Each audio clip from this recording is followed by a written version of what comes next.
feels like I'm meant to strike. Flat earth beneath my feet, knowing I'm here to meet. Ocean's edge, it calls my name. Purpose in this life's game. Horizons line so clear, God's love brings me near. Flat earth made by him, my journey long yet thin.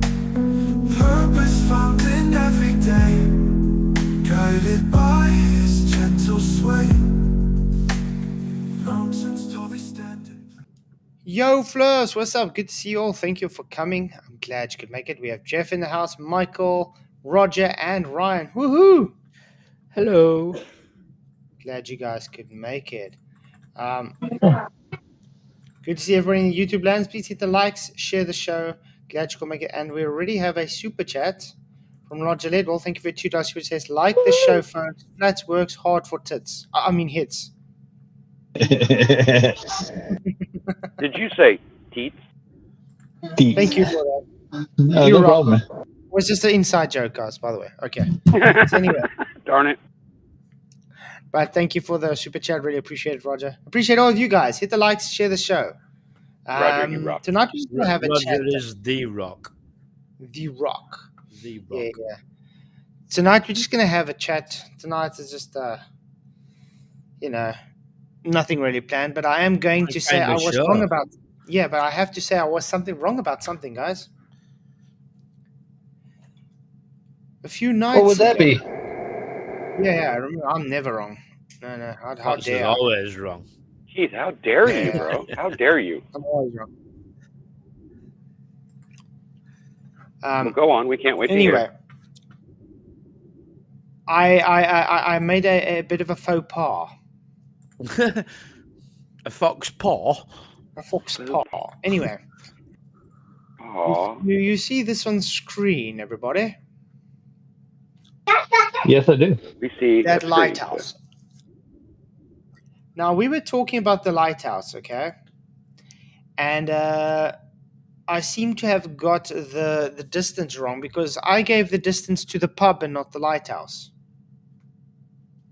Correct. Why would you do that? It was a honest mistake, which I have to One of them apologize things, for. in it, like.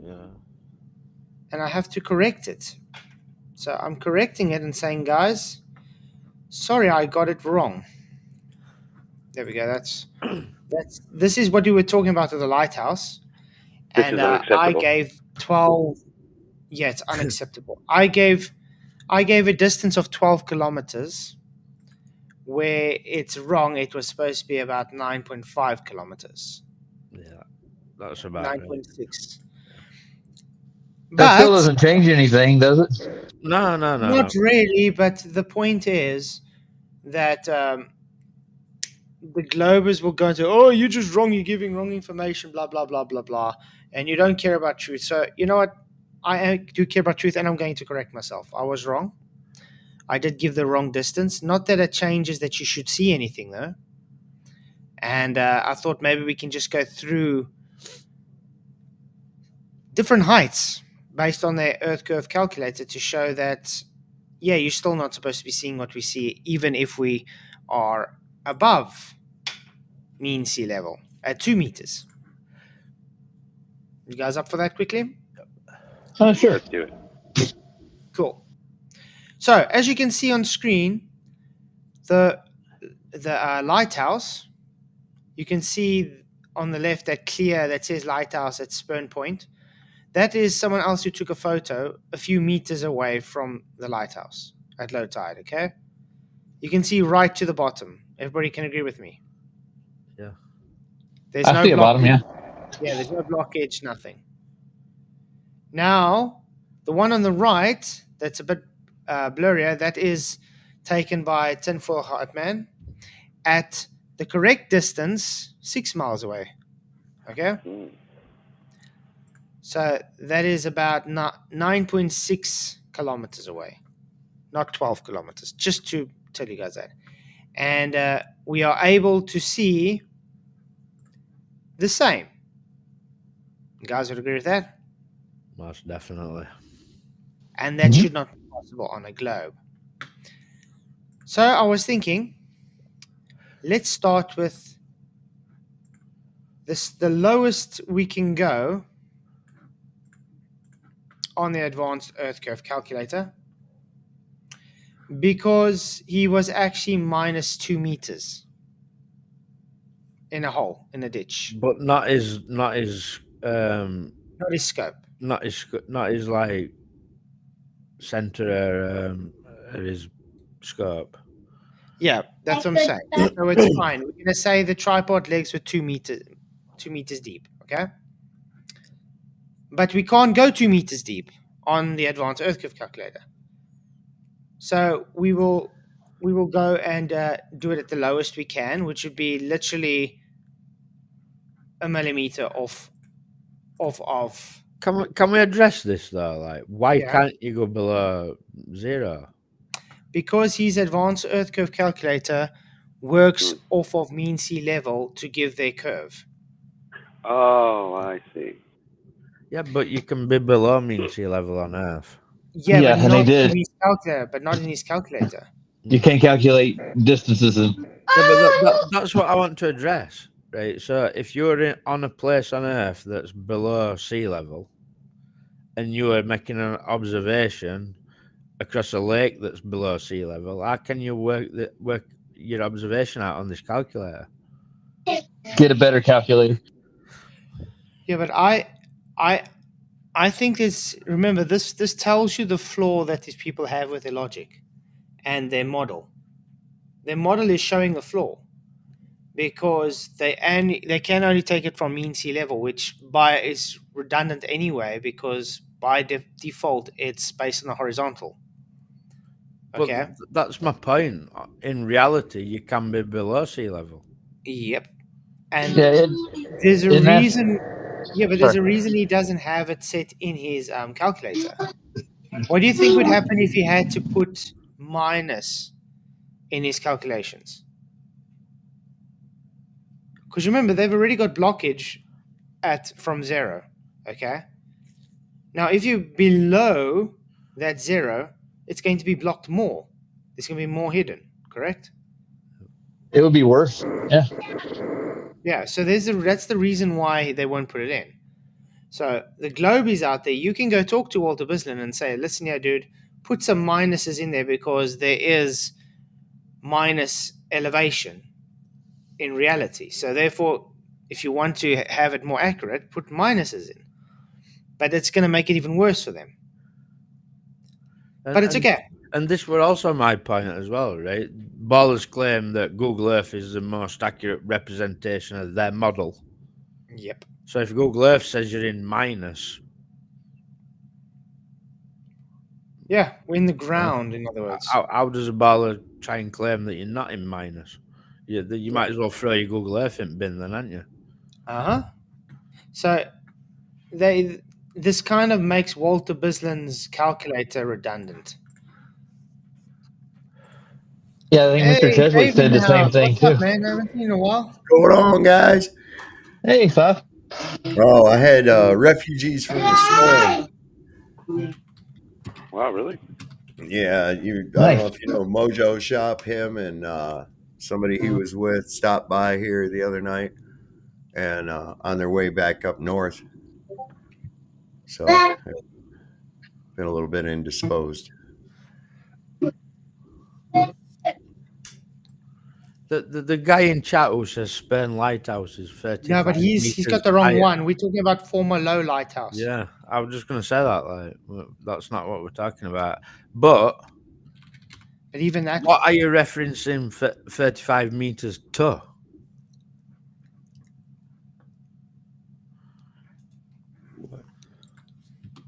I am 45 meters tall in my dream. Yeah. What are you referencing to, Ryan? What? Yes, my point being is, what is elevation reference to? Mean sea level. Exactly. Mm-hmm. Level. What? Yeah, mean sea level, so horizontal. It's 27 meters. Yeah. Low left lighthouse is 27 meters. Height above tower. Height of tower is 27 meters. There we go. So not, what are you saying? But let's put 27 meters in for these guys. 27.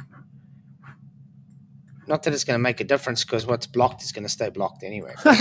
Now the guy's saying, where is the lighthouse? You've been making loads of claims on it, mate. You tell us where it is. It's in Spurn. But there we go. Spurn Low Lighthouse, 27 meters. Got it on screen. Okay, let me put it on screen again for you. There it is. Yeah. There's 2 lighthouses. You see in the back? But That's the one you were referencing.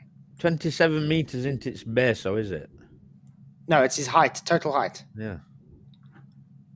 Yeah. Okay.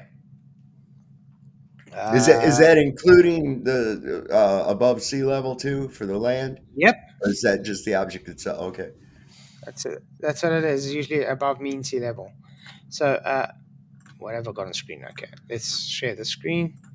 So, this would be the lowest we can put on Walter Business Advanced Earth Curve Calculator. You see that? It's 27 meters.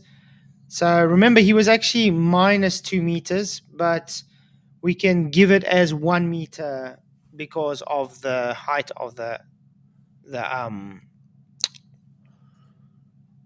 telescope on the mount.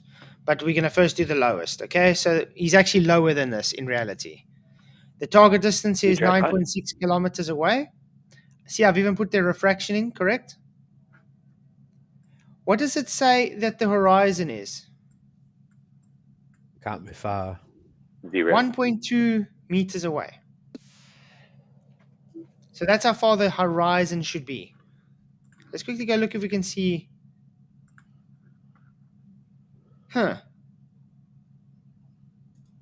That's weird. The horizon seems to be way beyond where it's supposed to be. Because remember, he is 9.6 kilometers away.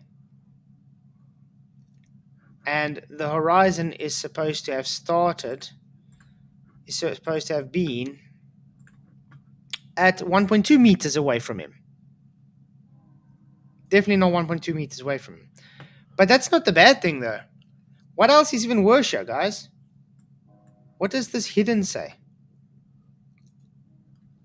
5.914 meters. That's almost 6 meters of tower missing. The bottom. I want to point this comment out from Debatable D because this is the classic misunderstanding of what mean sea level is. If you stand at the beach at water is at mean sea level, what happens as the water goes out with the tide? Does elevation go above the water level? Would you see further?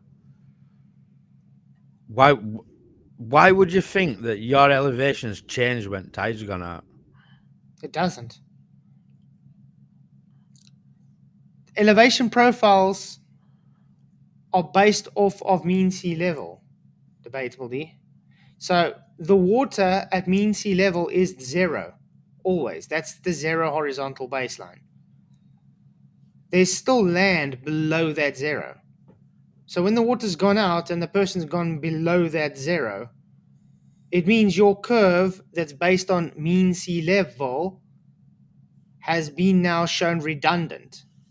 It is useless because you're able to go lower than the claimed curve rate and see further.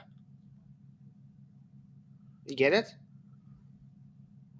So anyway, can we see 6 meters blocked by that curve that's supposed to be in the way? No, we can see exactly the same amount of lighthouse that the person on the left a few meters away compared to him. If you look at that lighthouse, right, you can see that green bit at bottom. That's where That's the water line. That's the water line. Mm-hmm. And if you look perfect there, you'll see his scope is in line with that water line. So he's at 0. So let's put him 1 meter above. You guys ready for that? Now we're even putting him higher than he really was. Okay, so now he's higher than he actually was. Where are we? There we go. See, it's still 27 meters, still 9.6 kilometers away. It's a 1 meter above. Refractions are on. Now the horizon should be 0.76 meters away. Okay? It's a bit further away. And 2.1 meters is supposed to be hidden. Let's see if we see 2.1 meters hidden. Nope. Still see everything. Notice this is higher than what he was supposed to be. Very clear. Very concise. And then finally, we do the same with 2 meters above. And we get the same results. See, still 27 meter target size, refractions on, 9.65 kilometers at 2 meters height. The horizon, there we go. Oh, that's lift relative to the horizon. Where's the horizon itself? Anyway, it doesn't matter. Hidden is 1.1 meters. Let's go look if we can see 1.1 meters. Yeah. Well, why is eye level a straight line on Walter Bison's calculator when levels means curved in their understanding? That's a good question, actually. Yeah, look at that. It's a straight horizontal line. And are all horizontals parallel? Not according to them. Not according to the globe. But it seems to be on, yeah. Huh. That's a good Quite good interesting, point. isn't it? So anyway, guys, I just wanted to correct that and say, yeah, sorry, I gave the wrong information last time, and it still debunks your globe full and full. Agreed?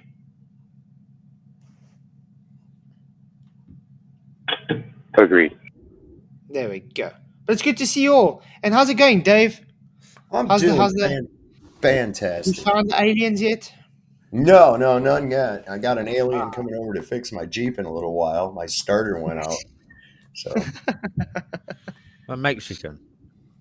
no, he's just another oddball like myself. In fact, I made him into an oddball. So he's a young guy. He's been coming over around me since he was about 17, 18 years old. And I totally changed his whole worldview. It's beautiful to see. It's beautiful to see. It is. Snatched him up out of that grip of shit and taught him the way things really work. Yeah. But have you not realized these days people don't really want to work? They're trying. That. I've been realizing the younger the people are getting now, the less they are willing to work now. They want more pay for less work.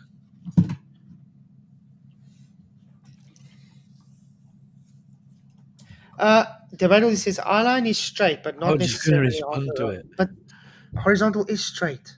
Mm-hmm. But according to Globers, though, your eye line is not straight. No, I don't know how these people don't know that arcs are not lines. Lines are not basically, just sorry, Dave. Basically, debatable, right? If you're a globe earther, you've just debunked your own claim, mate. Yeah. Here's a glober. Well, you've just debunked your own claim, then, mate. Sorry. Sorry, Double D, man. By the way, shout out. Debatable D is one of the globers I actually like on here. Yeah, I like him too, but it's still a globe, isn't it? And it's still wrong. Yeah. Yep. People are getting that's younger. The thing with globers, right? A glober will make a comment, and he might not debunk himself in that first comment, but if you keep laying them out, they usually debunk their own claim in their own comments. Debatable's done it in 2 comments. Yeah. Well, I've been actually laughing at some of the comments I've been getting from Brian's stream last night. It's crazy how triggered they're getting because of the pitch data. Oh, man. Well, You know what's the latest one? You know what's the latest one? From Sir Andrew Johnson himself. What happens if the gyro stops spinning? The gyro stopped spinning apparently in midair, guys. That dude, just give up on that guy. He won't come on. He's always got an excuse as to why he can't talk or No, anything no, no, else. no. He wanted to come on last night, but we don't. We all agreed we don't want. In fact, let's put a call out and game on tonight. Come on, Andrew you Johnson, think he'll come? get your sin on, mate. Come on, you're welcome. Flatzoid will let you on. Yeah, for sure. I say he'll have an excuse. Come and explain this stopping gyro. I'd love it, mate. Please. Because apparently, yeah, conservation momentum then doesn't exist. Because I mean, has anybody seen planes fall out of the sky all of a sudden because gyro stops moving? No. Quite insane. There's a series, like a limited series I've been watching. It's called Strange Angel, and it's about Jack Parsons and him trying to get his, projects off the ground, and literally, and he's talking to these people at Cambridge, and this professor's like, "Well, you're utterly mad." He says, "Once you get to a point where there's no air, you're not have anything to push off of, so it's a dawdle. It'll never work." And I was like, "Holy shit, yeah!" And he was really trying to push this, and nobody would accept it. Nobody would accept it in the academic field. So what happened between then and now that they were able to float that bullshit by people? Yeah. I don't get But I it. mean, I got the same nonsense with these people where they can't accept that Archimedes' principle doesn't require gravity. I mean, ships and boats and stuff have always worked without the need for gravity. Now, all of a sudden, because they put it into the equation, therefore it has to have gravity. That's not how it works. Yep, no straight lines on a globe. Exactly, Michael. The better the ball don't get it. They don't even understand that he's killed his own model. Mm-hmm. This is what makes me laugh about these, right? They come and they belittle you and they make out that they're far, far smarter than you and debunk themselves in the comment and don't even know how they have. It's like, if you think that's smart, wow. Yeah. But I mean, this is why you get, unfortunately, with the globers, where they're fighting for horizontal curves. They're fighting for things that can be force and not a force at the same time. They have to contradict themselves with everything. I know, yeah. It's a position that they're in, isn't it? Like, there's no way out of it, really. Mm-hmm. But that's also true. There is actually one straight line. It's their plane at the equator, the one they base all their calculations off of to get their radius. They have to go to the center of hell to get their straight line horizontal, just so they can have the measurement, which they haven't been taken there. A place that's physical impossible to get to. Yeah. What's the deepest they've ever dug again? About 8 miles. Yeah, weird. Funny, isn't it? Yeah, it's odd. How far would they have to be at that horizontal plane? Wow. Let's actually try and look according to their model. It's radius, isn't it? 395. Nearly 4,000 miles deep to get that vantage point. Good look at getting that deep. Yeah, 9,959 miles. So, okay, let's see, 6,378 kilometers minus, what was it, 12 kilometers, correct? It's 3,959, isn't it? So radius. Rounding kilometers, 6.378 minus 12 kilometers to the Super Bowl. Still 5,622 kilometers to go. And then you'll be at hell. Then you'll be at hell, so you can actually take the measurement they claim to take. Quite crazy. Funny. Oh yeah, I'm planning on having your guys' interviews out on Saturday. Gonna be awesome. Woohoo! Because I had some awesome chats in there. But YouTube is stuffing me around with my. But you're views from the same place as Debatable, aren't you? Yeah, we're South Africa. It says he thinks that we're having differences in talking points. Not really. I'm South African. I understand what you're saying. That's what I thought. Yeah, it's simple. The curve is not straight.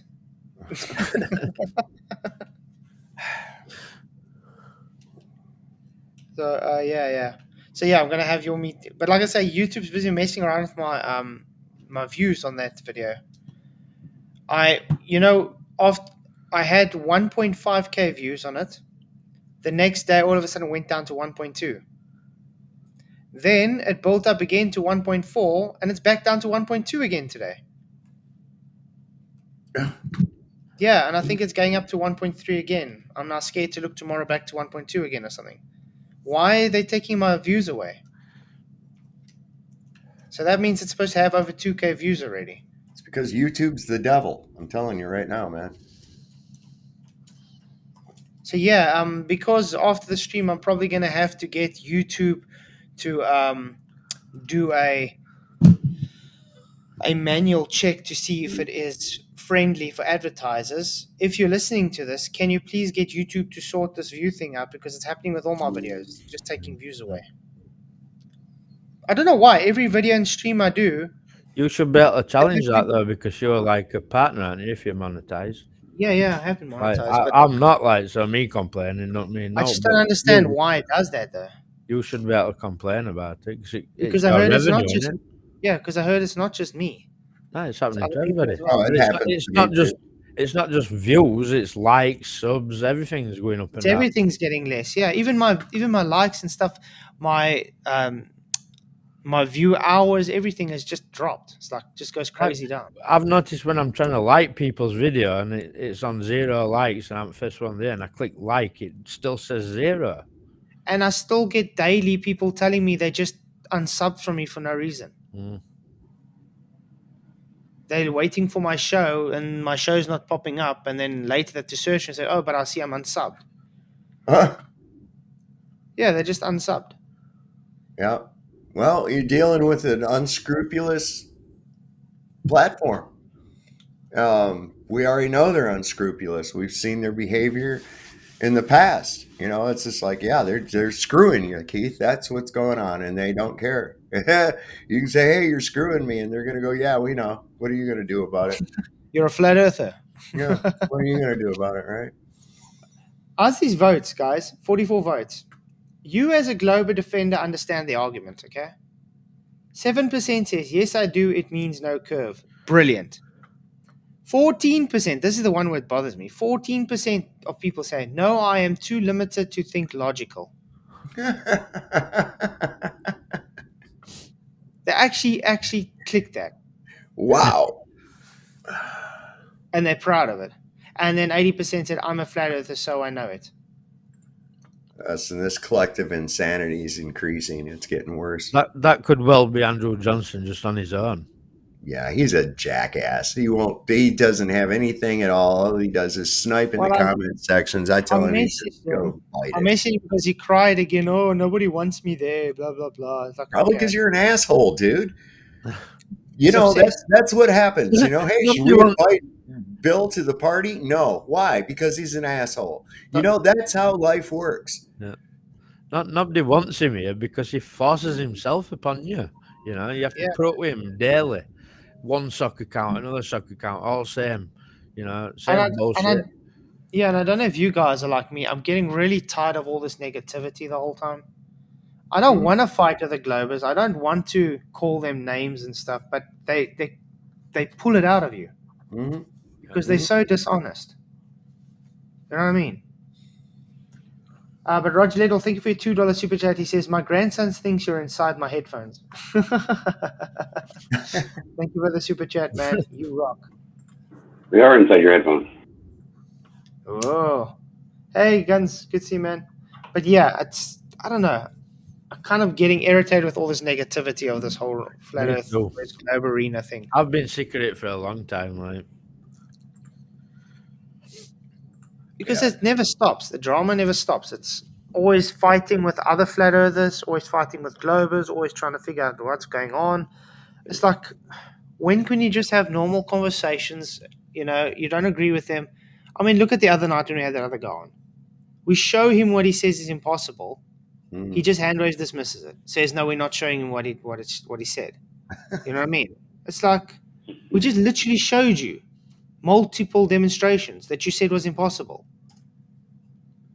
I mean, is it so hard just to be honest with yourself and say, okay, yeah, I concede. You're showing me. Mm-hmm. That's Not only have impossible. they convinced people of something ridiculous and scientifically impossible, but they've also somehow convinced them to fight tooth and nail to defend the stupid shit. That's what gets me. It's like once you've been shown that this is ridiculous, it's impossible. They're like, oh, no, there must be some reason that it is this ridiculous thing. No, tell me that, But Dave, is the height of stupidity not to like argue and battle against something that you don't believe in? Yeah, I Is think that so. not stupid? Like, I don't get it. It's like the bees the bees don't argue with the flies to tell them that honey is way better than shit. Wait, it is? Yeah, man. Did you not know this, Ryan? Where have you been? You can attract more flies with shit, though.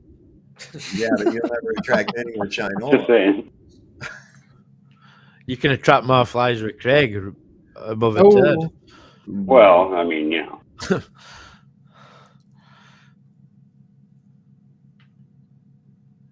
they're really getting desperate at this point. I mean, I'm still getting Professor Phil Bell telling me that balloon expansion has nothing to do with entropy. Hey, I will diddle, tell you the that. cat and the fiddle, cow jumped over the moon. And then I give him a citation, and it just says all physics agrees with him. Obviously, it doesn't. Nope. Because here's a physical demonstration. Every Right time here. that guy makes a comment is wrong. That's concerning if he claims to be a professor. Don't you think? But what is he a professor of? Water treatment. Well, wasn't he Okay. a educator at a secondary school or something? Yeah, I think he teaches at a kids' school, like. But Yeah. have you not? Can you remember that video someone sent me? And it's like a water treatment expert or something, not to do with satellites and space and all that garbage that he claims to be. Yeah, well, he claimed he was like part of the India satellite space unit or something. What? The guy said to me, right, and bearing in mind, right, I'm of Indian descent, right, the guy said to me, no respectable Indian is a flat earther. Uh-oh. Now, is that a casino Indian or a 7-Eleven Indian? Indigenous or Indian? The guy's off his head, mate. See, that gets confusing over here when they say Indian. You don't know if they're talking about the casino Indian or the 7-Eleven Indian. They're different, you see. Oh. You got the ones with the dots on their foreheads, and then you got the ones with the feathers in yeah. there, right? But yeah, I think they actually had different names for them. They actually those were English names given to them there. Because I know India South, they're trying to fight back for their old name that they always used to have before the British came and changed it to India. They were never called Indians. You ever saw in Monty Python that guy? He's standing up there and he says, "And this is the day that we remember all of the men who fought and died from this town in order to ensure to keep India British." Yeah.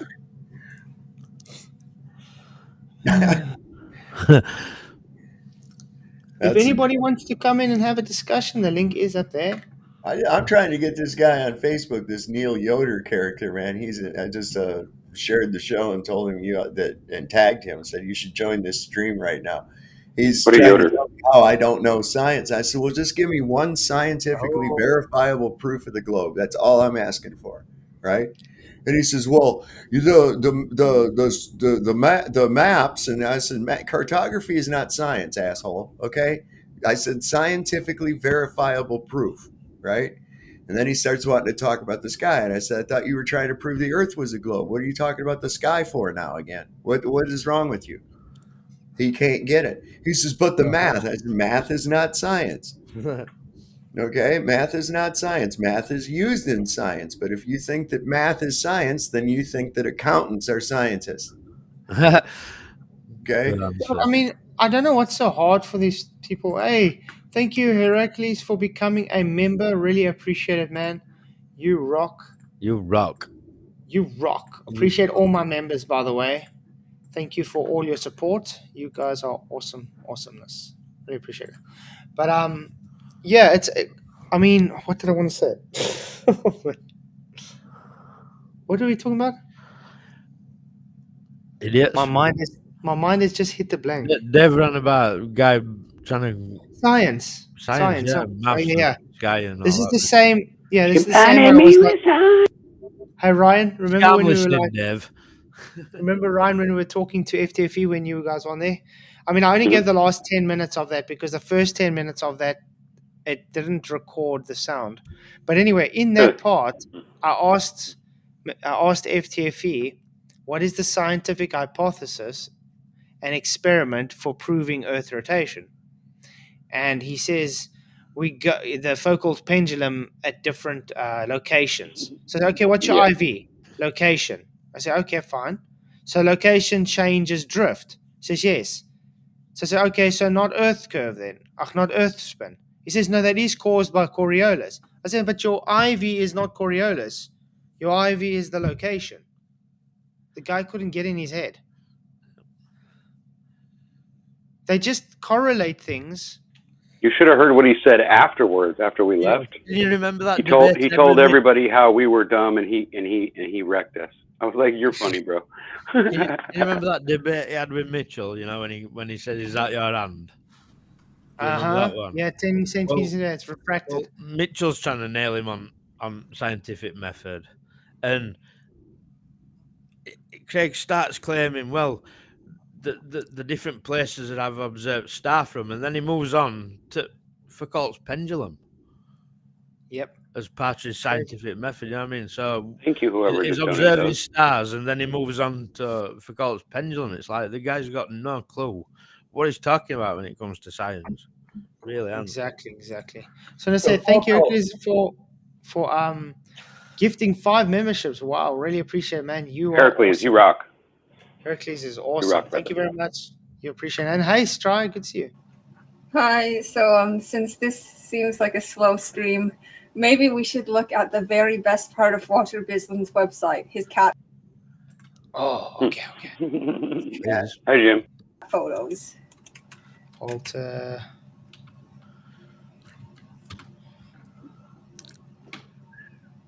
This is a very stupid suggestion, but I mean, we have nothing better to do right now. Is it a straight cat or a curved cat? What? Let's see. Is it a Cheshire cat? What the? Yes, cats. Has he got some weird obsession with cats or something? No, he just has a page dedicated to cat photos. Many pages, actually. Wow. Feline monologues. When I see things like this, it makes a person wonder.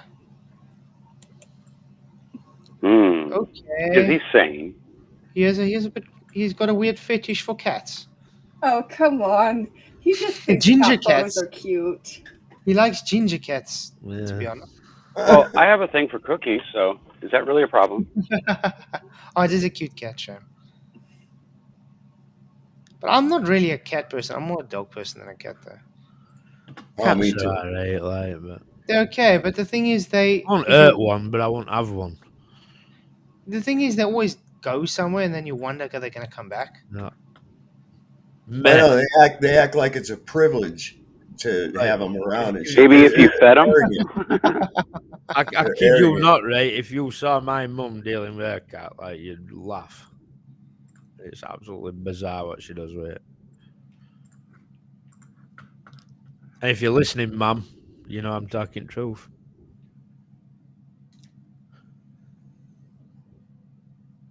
Did you guys hear anything about these blue balls, jelly balls that were dropping during the hurricane? It's something about they found them in I thought you South were going to Africa. talk about them monkeys, like, because there's some monkeys that have blue balls.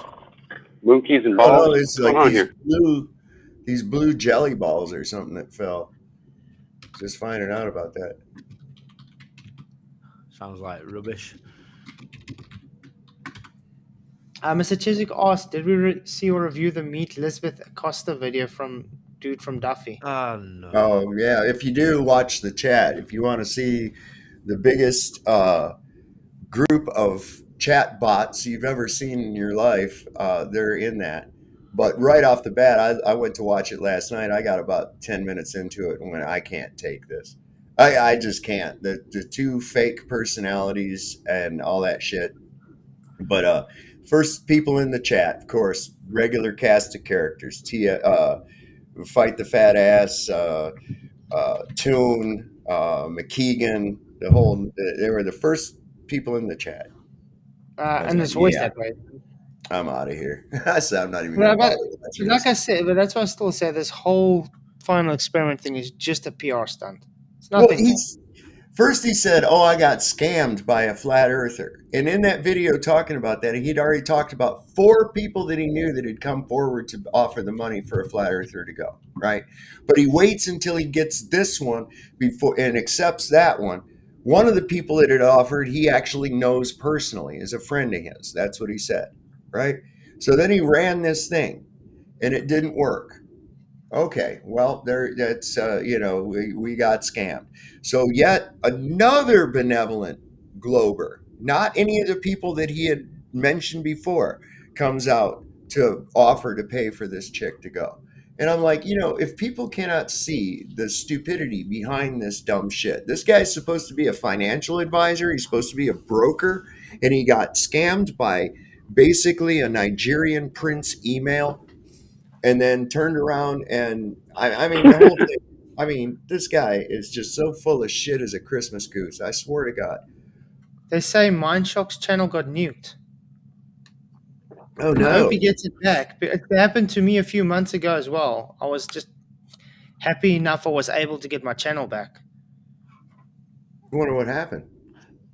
Somebody probably did what they did to me, hacked, and then did stupid stuff. Put everything. Lowry, I'm so with you, mate. They're an absolute waste of time. They just make you feel bad even looking and listening to them. It's like time for us to move on from these tards. I got a question for you guys. How do you measure the Earth with a pendulum?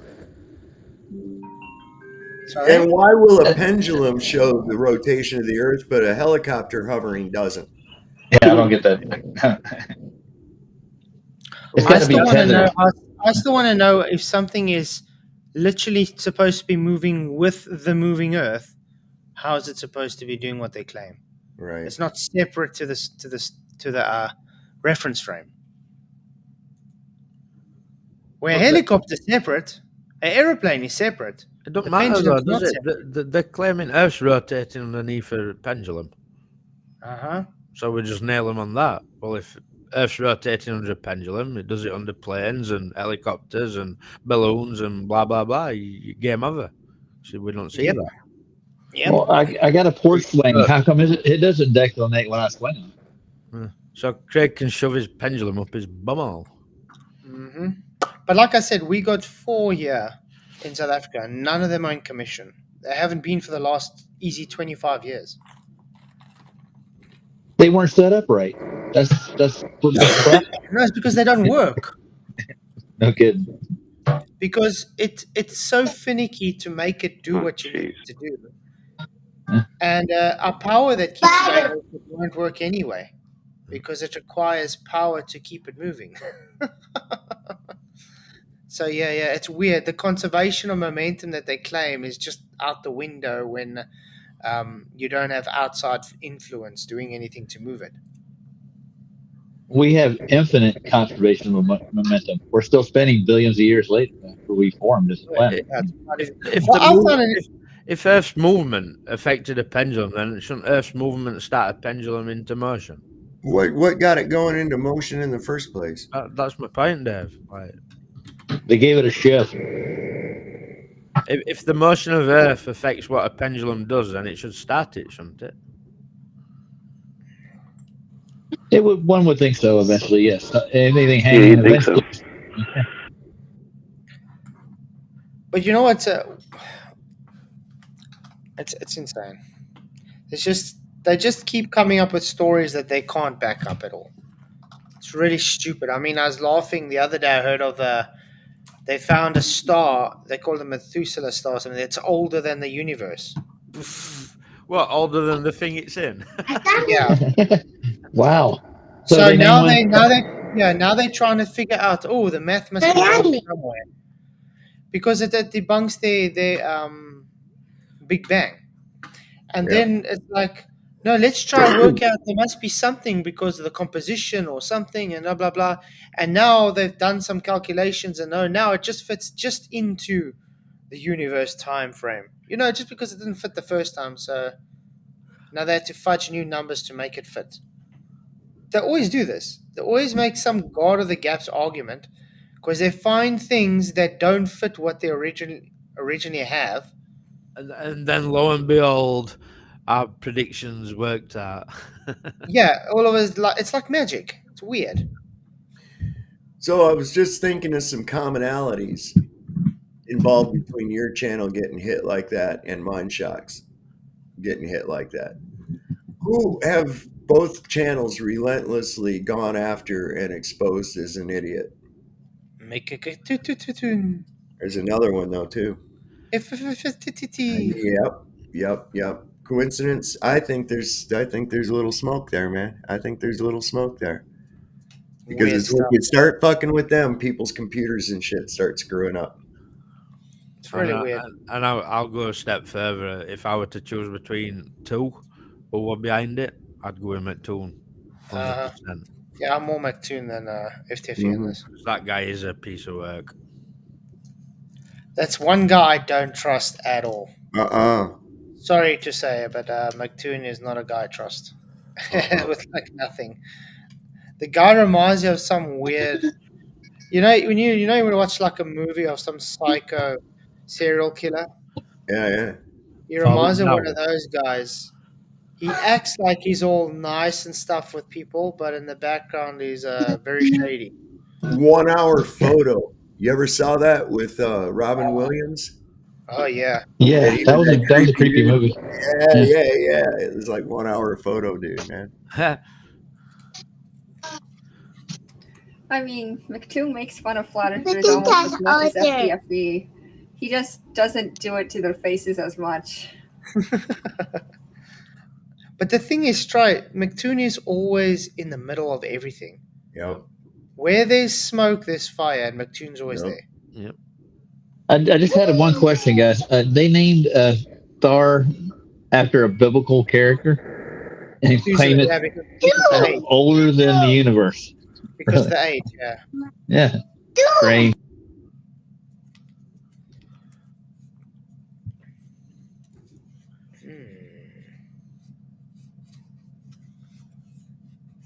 Germanus, I trust McToon to make an ass of himself. Yeah. Yeah, I'm feeling sorry for myself because I got the kids screaming in the background.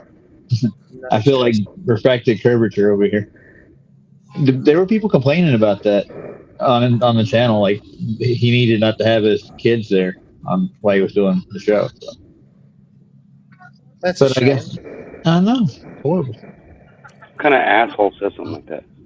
I don't know, dude. A lot of them. People who ain't got kids, obviously. Well, they were a kid at one point in time, weren't they? I don't know. Yeah. Let's see. I got such a nice message today from a troll. Let me see if I can find it quickly. It was such a beautiful message, actually. From who? I think it was on my documentary. Who is it from? A butter troll. Oh, Butthurt Troll. Oh, you know the usual very beautiful comments they leave you when you take their religion away from them. Yeah. Let's see if I can find it.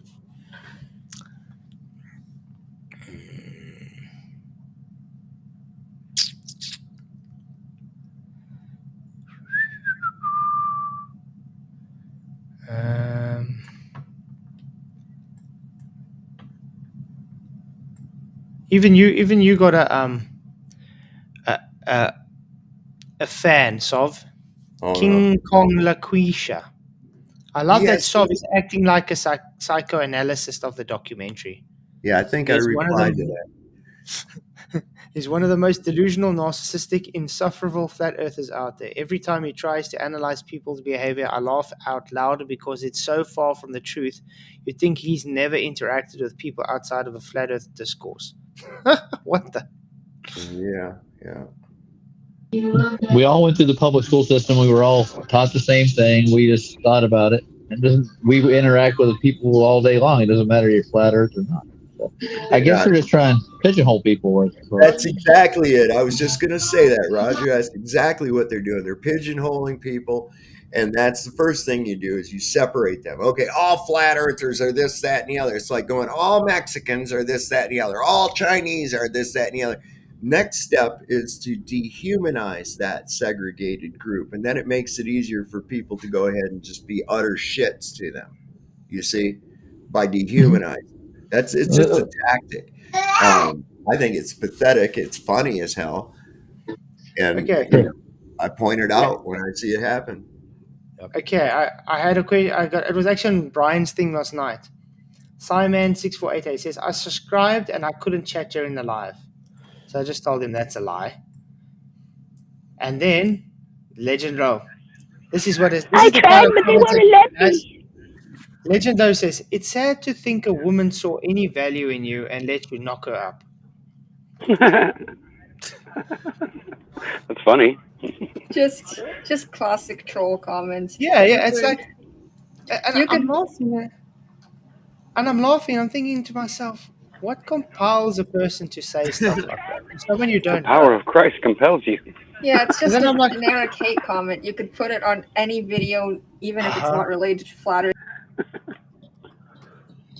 But I mean, how sad must you exist to be in life to go on someone's channel to say stuff like that, and thinking that you're actually going to hurt their feelings, and then look, no, we're actually laughing at you. My feelings are hurt. You hurt my feelings. How dare you? Did you check if I'll check the channel files for it, a sock account? That's a sock. Yeah, it's always a sock. Probably. Usually a day old or a week old or something like that. Yeah. A bot. I like mine Argyle socks. That's what I like. But the best ones is still what's it? Aiden Mattis. I wish you will never reproduce and We'll definitely not reproduce just for you, buddy. Aiden actually meant that. He really did. He put his heart into very it. angry. All because I said Aquinas was not a Christian. An authority of the Bible. Yeah. Whatever. He's got himself a crush on a good old Aquinas. Why do they love these old Greek gay guys, man? Why do they love them and shit? It's all the Jala pirate fucking nicknames. They just love these people that they think were walking around in robes and wear white hair. I halfway don't think most of them even really existed, man. I think it's just I know they didn't. Too much emphasis put on them. They were wise folks. That's why they go reference the wise old Greeks with Socrates and Plato in the cave. Socrates. Yeah, but they'll claim that like ancients were stupid, and then they'll fall back on said ancients for proof of globe. It's like, but they built all those damn castles too. Their ancients are better than your ancients. That's what it is, Mike. Yeah. my ancients are smarter than yours. Yeah, we're just dealing with planks of wood. That's all. Yeah, but I mean, you don't go say ancient people were dumb, and then you go and fall back on ancient people to say, oh, they were smart to say it was a globe. Yeah. Well, globe is cool, don't they? Like. By the way, I mean, don't you think the globe is kind of gay? I mean, the people that came up with it were homosexuals. So. Really weird. Ooh, I find that a coincidence, mate. I find that a weird coincidence. Careful, you'll hurt their feelings. They'll be I jumping. thought gay meant fun and happy. It used to in the dictionary. What happened to it? So we've changed it, and now all of a sudden it's offensive. Mm, Maybe we should just change it back to happy again. we should. I don't think that word should describe a sexual preference. I mean, people aren't even allowed to. Whatever. I mean, in the days when people, I mean, Dave, you also used to probably say, "Can I have a fag?" A smoke. You're not even allowed to say that anymore. No. You should be touching them fags. They're bad for you. Mm-hmm. A friend of mine and I used to I watch. love smoking fags. Used to watch this show Smoking. called, what was it, Prisoner Cell Block H, when we were really young, probably about 12, 13 years old.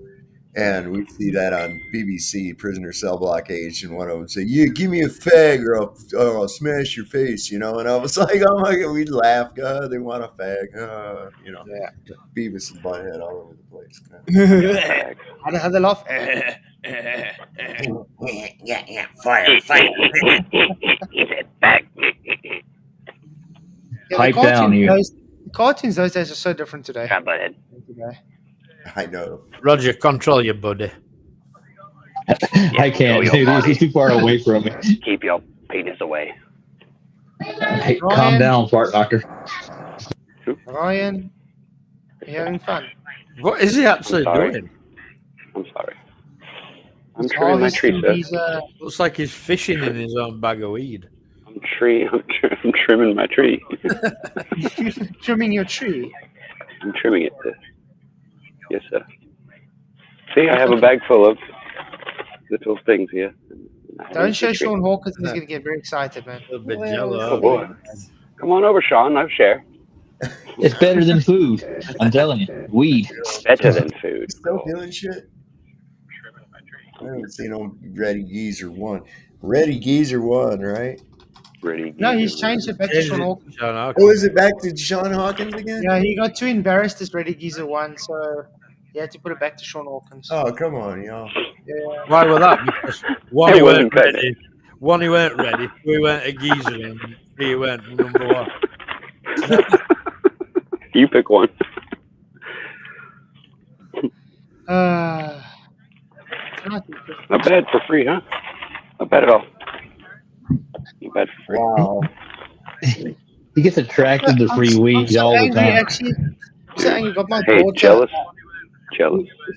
So angry. Got my daughter a 3D pen for her birthday, but they made the clasp out of plastic that holds it in. So as soon as it gets hot, it melts the clasp and it comes loose. It comes apart. Oh. And they're refusing to You bastard. make it back. So now I've had to melt it back in, and now I'm going to have to make a steel bracket to try and just hold it down so when it's hot, it doesn't push out.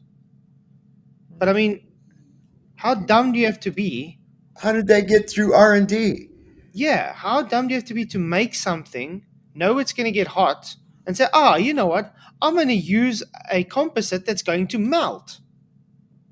Probably they want to make you buy a new one. They should have used beeswax. I mean, really, it's like insane. It's a shame. My poor daughter, she's used it for 15 minutes, and now she can't use it until I've actually got it to work properly again. Hey, I wonder, am I still restricted? And I have to point out, guys, Globe has engineered this. They're geniuses. Big geniuses. Well, it's kind of like some of the shit that they do. We're going to build a rocket ship and go up into space. And it's like, well, wait a second. How are you going to get out of the container? Well, What container? anyways, we're going to do it. We're going to do it. Put it out. It works on paper. There it goes. Manufacture that sucker in bulk. Sell it out there. And if anybody complains, fuck them. We got our money already. They're doing it because it's hard. Imagine if they manufactured lighthouses like that, cheaply, and the reflective light wouldn't make it to the ship, and they didn't see it. And boom. This ain't nothing new. This ain't nothing new, Roger. We all know about this one. You remember those stupid spring-loaded spigots on the sinks in school? Uh-huh. Right? You had to hold it turned on. How in the hell are you supposed to wash your hands? when you got to hold that faucet on? How are you supposed to do Impossible. that? How are you supposed to do? You're either going to get ice cold water or you're going to get hot water. That's the only two options you got. They're I think the like this baby's far right. apart. They're this far apart. And so there's no way you can like manipulate it with one hand. It's the most ridiculous thing I ever saw in my life. Yes, it is. How about the ones you push down and they pop back up with the timer? Jesus. Yeah. Oh, I sorry about that. I got to go, guys. Good God, it's Bondo. It's What are you gonna made go of for? We don't mind. noodles. They bonded the bonnet with noodles and hot dogs and Viennas. Oh, I bet that Hot smells dogs, good. eh? Yeah, Meat hot dogs and sausages. yeah, watch it. There's an hot dog when he flips it. yeah, Hey, look, two of them hot dogs and noodles. So Now I that's guess your this, so I guess the stream is officially about nothing now. Yeah. There's just nothing going on. Sorry to disappoint you. I had no ideas better than reacting to Walter Bisland's cat photos, though. Meow. Meow. Yeah, well, there's not really much that we can say. I corrected myself, and now we're waiting to see what we can talk about for another hour. Maybe it's somebody in chat that's got a claim they want to come in and like verify. We did I've call got a that claim. Andrew Johnson, didn't we? Like, so What's your Andrew, claim? are you listening? Yeah, but he might be sleeping though. I mean, it is early in the morning in there where they are. So There's You can do like McToon did. Sorry, go ahead. I was gonna say I got that video about the something about the blue. There's these blue gel balls that are used in cloud seeding and yeah. and there's people in the wake of this hurricane that have found Look at these Joe. on the ground. They found. But that hurricane was quite bad though. It was So it's terrible. raining Orbeez now? It was also another hurricane called Helene in 1958 that did the exact same path, went to the same category, everything. Man. And I have That's some interesting. mind-blowing. Oh, great. Mind No, blow. they get- Mind blow? Nice. Dot connecting about Hurricane Helene. I'm going to start here. This lady sent this picture from South Africa. You all know I covered the blob anomaly and South Africa's crazy weather. These blue jelly balls were raining on this lady's parents. She asked me to look into this. Here's how this went, and trust me, it links back to this, and it's mind-blowing.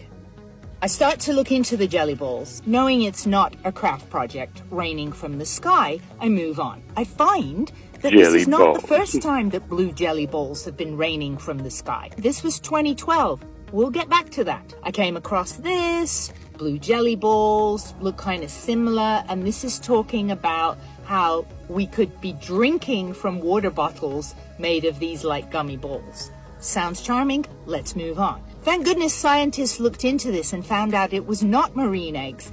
These jelly blue balls raining from the sky were made of sodium polyacrylate. Jelly blue balls? So I find out that polyacrylate has an impact on temperature, and it can be used for cooling and reflecting. It is not biodegradable and doesn't decompose quickly in nature, which is a little concerning if it's raining from the sky. So I go back to looking for anything that looked like a jelly blue ball that might rain from the sky, and I found this. This is droplet mixing with a piezoelectric transducer. Piezoelectric transducers are a type of electroacoustic sound transducer that converts the electrical charges produced by some forms of solid material into energy. It is energy related.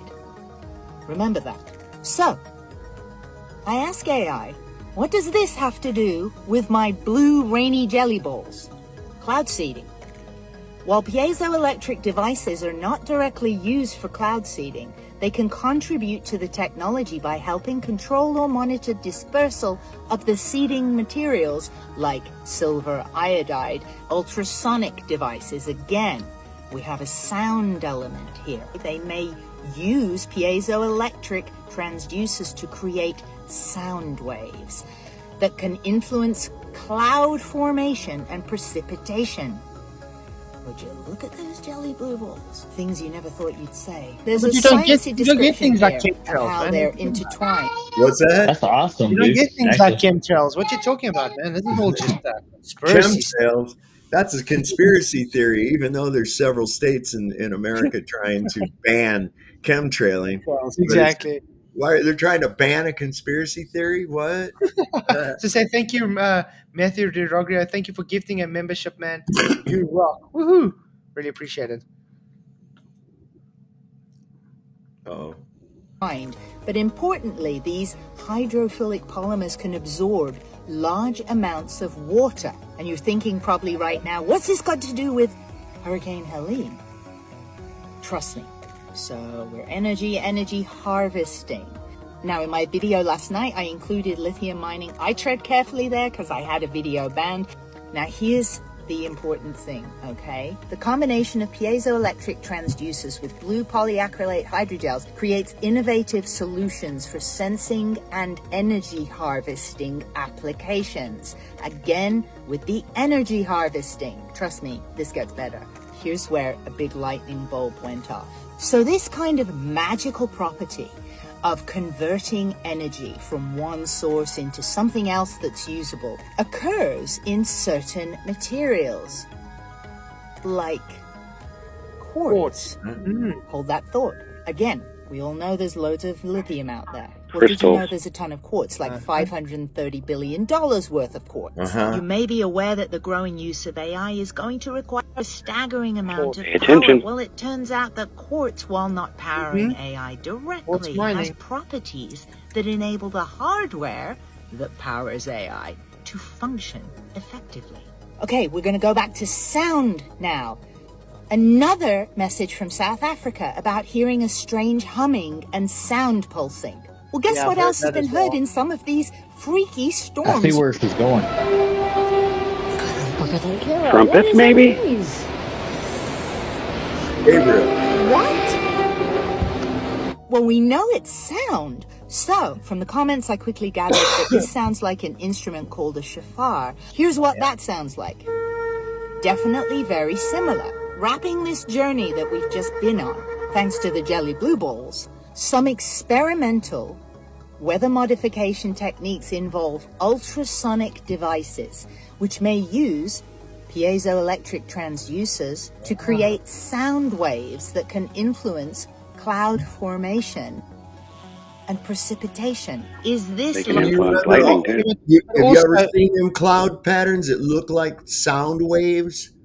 I mean, I've had them around here, and they look like waves of sound, or like what they should. Like I got hundreds of photographs of them if you haven't seen And I mean, have you guys ever heard of HARP before? Oh yeah, and that's HARP. Yeah, but think about it. How do you think they actually give that frequency transfer of energy to it? HARP can be used easily. And do you think the acronym is a coincidence? They make HARP, Not at all. An instrument of sound, right? Exactly. They should have called it trumpet. Yeah. Everything falls into on the freaky sounds. On the freaky sounds they heard, it was actually like this one time when there was a storm and I freaked out because of a weird sound that was a lot like a ghost howling or something, but it was actually just the storm siren. Right on. The dot we need to connect. Is the lithium a dot we need to connect? The sound? Are the jelly blue balls involved? This concludes this deep dive for now. Anyone interested in emergency communications, see my playlist Hurricane Comms for how to get started and how to use radio in an emergency. And hey, while you're at it, get your ham radio license. I'll see you in the comments. Take care. Wait, she's just trying to sell us something? Well, you know, I'm just telling you to get your ham radio. Why do you have to have a license? And you know, licensing is just basically where they take something that's a right. It's already your. You legalize it and then sell it back to you. Just like a hunting license. You have a right as a human being to gather food. Okay? And even in the most primitive method, if you wish to. However, they've turned that into a crime and you have to purchase that right. from the government. But there's this thing right here. There's a lot to that because they had made a deal already with this lithium company to open those Man who mines back in sold the world. March. That was back in March that they were doing that. Let me see. I think I have the article. Flats. Yeah. Can saw you that. pull that picture up in Element that I've got a photograph of them blue balls? Yeah, just laughed. Oh, I wow. was just thinking hillbilly blue balls. That's all I could think of. What did I miss? What did I miss? Yeah. I took this just last week.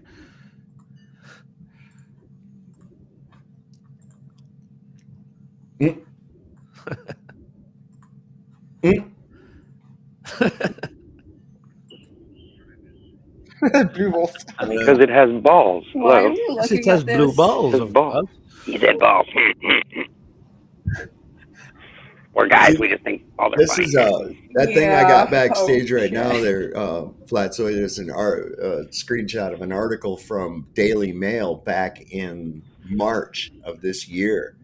Tiny backwater town in North Carolina will help fuel the world's AI revolution with enough quartz to power an entire $530 billion semiconductor global industry. Now, they had already made a deal with Tesla, and then the mine I was was wondering not if approved. I wonder if Tesla was going to be involved with this. Yeah. And Tesla's then always involved with all the lithium and the quartz and everything. Yep. well, the people voted and said no. And then so they fired up the weather shit and said, We'll show you. Yeah, there's always some bullshit like Paradise, California. They burn that place out. It's right in the Santa path Rosa. of the high-speed rail that they're wanting to put in. Yep. And Santa Rosa. Pelosi's involved. I mean, yeah, it's dirty shit going on all over the place. You know, when I was a kid, there was amazing. a soap opera. All the houses that was burned, but none of the trees. I thought it was a forest fire. I must be wrong. My mom used to watch these soaps in the daytime, and there was this one I can't remember which one it was, but there was these people that had a weather machine, and they were using it to manipulate the economy and destroy things and this shit like that. And I thought to myself when that was going on, I was like, "Oh, brother, how ridiculous!" Right? Now I'm finding out now. Ridiculous. Yeah, now we're finding out that this is real. Yeah. Good God. Who'd have thunk, right? No Yeah, soft tables these days, is it? Well, you remember the movie Twister? Oh, yeah. Okay, remember that thing, Dorothy, that he made that was supposed to disperse all those things so they could track the storm and shit? This is kind of the same thing, man. Yeah. That's the same thing. Only They were instead of tracking little balls. metal balls, they're little piezoelectric gel balls. Holy crap. People don't even realize that. You tell people that quartz give off electricity, they're like, oh. Like, how do you think a quartz watch And what works? were those pyramids made out of again? Yeah, right? God. Piezoelectric. And what were those churches made from? And those what do they call them? Hexagonal Forts. structure, Those- crystalline Starfort things? structures of a hexagonal nature. Yep, every time. Marble, quartz. And isn't it convenient how they have the shape of a microwave inside the windows? Well, you mean like I didn't mean the microwave. I meant the microwave emitter. You know? Cavity, a magnetron? Yeah, magnetron. Mm-hmm. What is Makes it? you wonder if they were radiating each other back in the day. When they do these speeches, they're always stood in front of what looks like green quartz. What's that? You know, when they do all these speeches, where's that from? That was because they were feeding people radium back in the day. Oh, it always looks like background. Always looks like green quartz or green marble or something. With I never thought all about these presidents speak from and that. Netanyahu's just done one from there. I looked into the radium girls and that kind of thing. Another way that they scared us away from radium by making it seem that it was dangerous. And it was because these girls that were painting, they would hire women because they had smaller, delicate hands, And they licked the and paper. they could paint these dials on watches and aircraft altimeters and all that shit. And they used radium. They were hand painting them, and the girls would put the brush in between their lips to bring it to a point. And some of these women started having problems where they were, their bottom jaw was disintegrating, falling apart. Also, their lips were glowing. Yeah, all kinds of crazy shit, right? But at the same time, right, they were putting lithium, or not lithium, radium as a additive, a beneficial health additive. They were putting it in butter and milk and cheese, and you could actually buy radium capsules as a health supplement. And one of these radium girls lived to be 107 years old. So was it the radium itself? Was it an overabundance of radium exposure? Because just like with iron, you need iron. Iron is beneficial to Too much will your kill body. you. Yeah, exactly. But an overabundance of it will start to damage you, and you can die from it. One of the first symptoms of an overabundance of iron is constipation. Water, the same thing. You need water, but an overabundance of water can kill you and cause problems. And so I'm wondering if they didn't use that as an excuse to go, nope, there's some benefits to this shit, and we're going to make it look like it's bad, just like they did with mercury. You know? Yeah, but Sob, if you use dehydrated water, you won't get hurt. No, dehydrated water. Yeah, we have powdered water that you just add water to. Dehydrated water. Yeah. I'm selling that survival kits that have dehydrated water. Desiccated water. Yeah. Just add water. Yeah. Campbell did a whole series on the radium thing. He got the documents from the cases and stuff, and he did an hour-long show on it. It's interesting to see what they did with that. They pulled it off the market after that because it was causing all these girls to get health problems. Yeah, I've heard about that before. Pretty good. Well, you got to wonder anything to make money. What was going on with these fireplaces? Okay, these old fireplaces, they're not suitable for an actual fire. They're not suitable for a fire. And they would hang these beautiful, expensive paintings above the fireplace. Bad. It will destroy the painting, all the shit that's coming out, the heat and everything, supposedly. So what's going on with it? There was always like this decorative plate in the back, and those two little stanchions. What's up with the two little stanchions in front of the fireplace? What are those for? People still put them in front of their fireplace. They're decorative, but they had to have served some kind of a purpose. And I have to wonder what's going on there. Was that some kind of a device? Not really a fireplace, so to speak, but a heating element based off of ambient energy? I don't know, man. But it doesn't. I know that they weren't burning logs in the damn thing. That's for sure. Maybe they just had really big logs. Exactly, Jeff. I bet you heard this. Oh man, I did that one time, man. I was trying to see if I could get people to sign a petition to ban dihydrogen monoxide. I said it was a dangerous chemical responsible for the deaths of thousands of people every year. And they were like, "Oh my God!" It is the truth, though. Many people have drowned. So what? Yeah, people drown. People, rainstorms.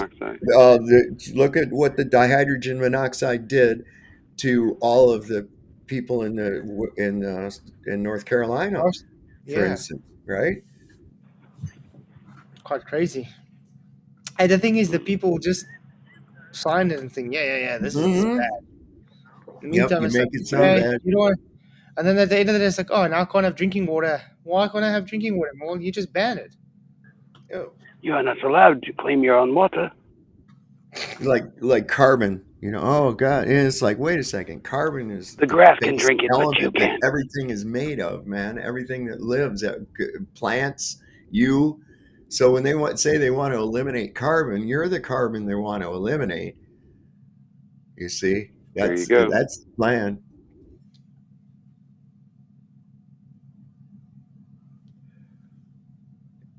I don't trust none of it. It came from an authoritative figure. I'm to the point right now that anything that comes out of the mouth of a perceived authoritative is hogwash right off the bat. That's my initial response. Bullshit. Yep. And then I look and make sure. Maybe we should just unplug the television and be done with it.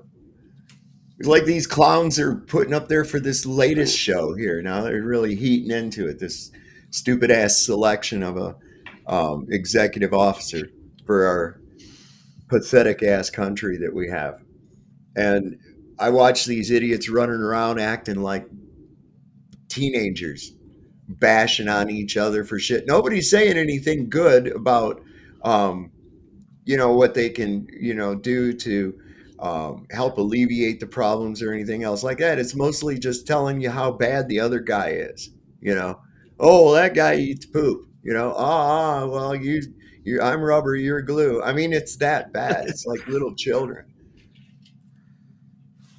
I'll be glad when it's over. But no, it's not going to be over, because you guys got to understand where we're at over here, right? No matter who wins, the other side's going to lose their freaking mind. And that's all there is to it. That's how divisive this has become here. And they've taken us away from our original way that things were done. They used to have a vice presidential debate because you didn't vote. They didn't run on a ticket. You voted for them separately. Hey, Richard, how's it going? So if you had a good guy running for president and you didn't want to vote for him because he was dragging some turd along with him, they didn't have that. It was like, hey, yeah, this would be a good president. This would be a good vice president. I think at even one time they tried it to where even whoever lost the election out of the two became vice president, which would be a lot better, of course. I wonder why that keeps telling me that. Hey, Rich, how's it going? Well, at least it would balance it out, right? Yeah, it balanced it out a lot better. The so-called checks and balances that were once in place, they've been gone for a long time, man. They haven't existed since the banks went. No. One of the biggest things they did with that was never contesting the executive order action. There's nothing in our Constitution that says that the president can make an executive order and it just, bam, it's just a dictate. There's nothing in there about that. But the very first one to do that was, of course, the one that turned us into a federalist democracy over a Confederate republic, and that was Abraham Lincoln. He did the very first one. I think the president that signed the most executive orders was FDR, and he was a straight-up communist. So, yeah, we lost this place a long time ago. People are just now waking up to notice. Oh well. I'm just documenting the fall of the Western civilization. That's what I'm doing.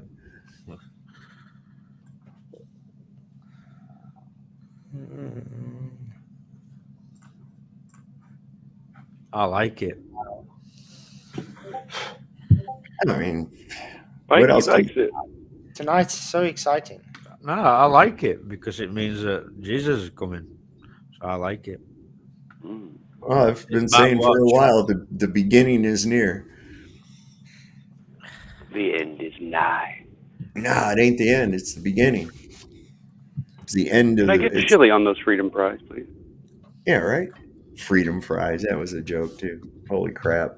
People fly onto whatever nonsense propaganda people give you. It was like, hey, we're going to go in here without justification and commit war.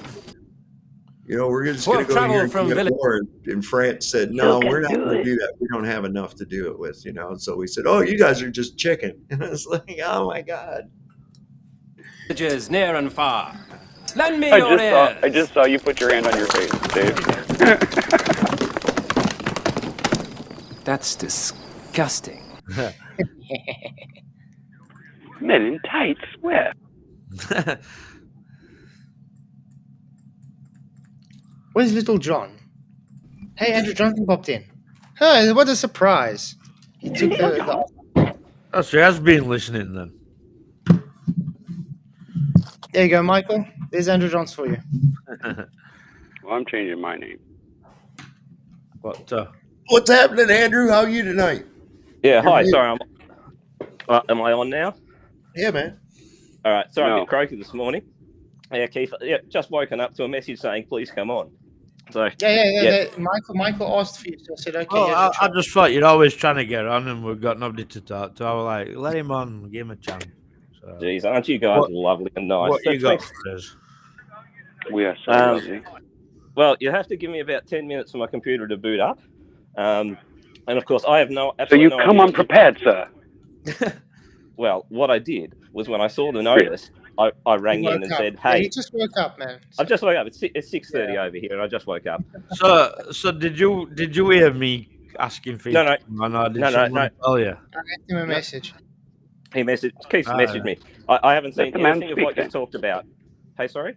We haven't been talking about. We're just talking rubbish, mate. Like, right? Because your thumbnail says I was wrong, and you got a picture of the Humber estuary. So obviously that's the subject. What? Correct? Yeah, I just corrected the information that I gave wrong 2 nights ago. So have you talked about it so far? Yeah, in the beginning of the show. Right, and what did you say?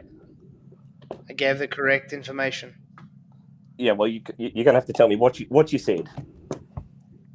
I told the wrong distance because I mixed up the lighthouse and the pub.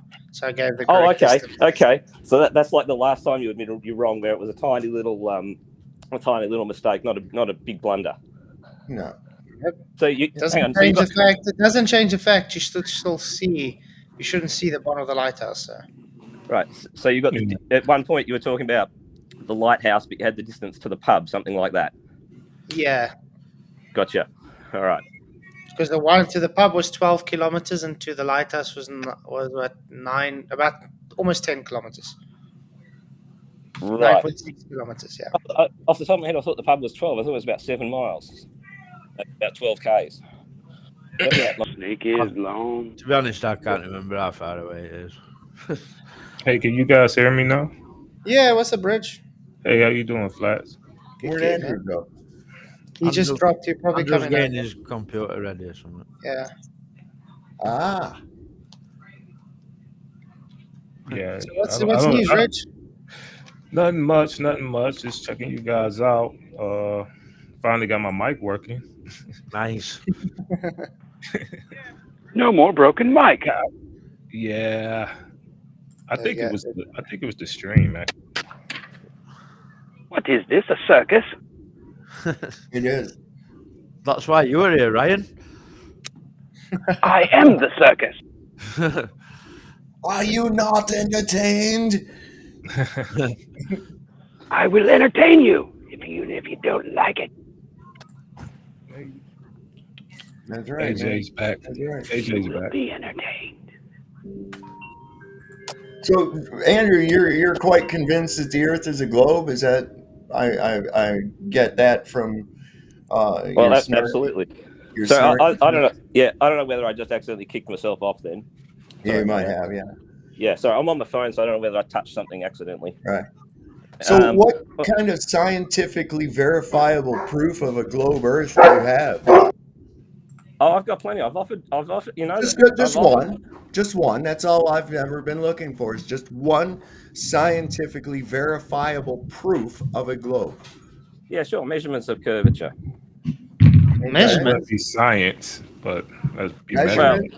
How did you measure? How do you measure curvature?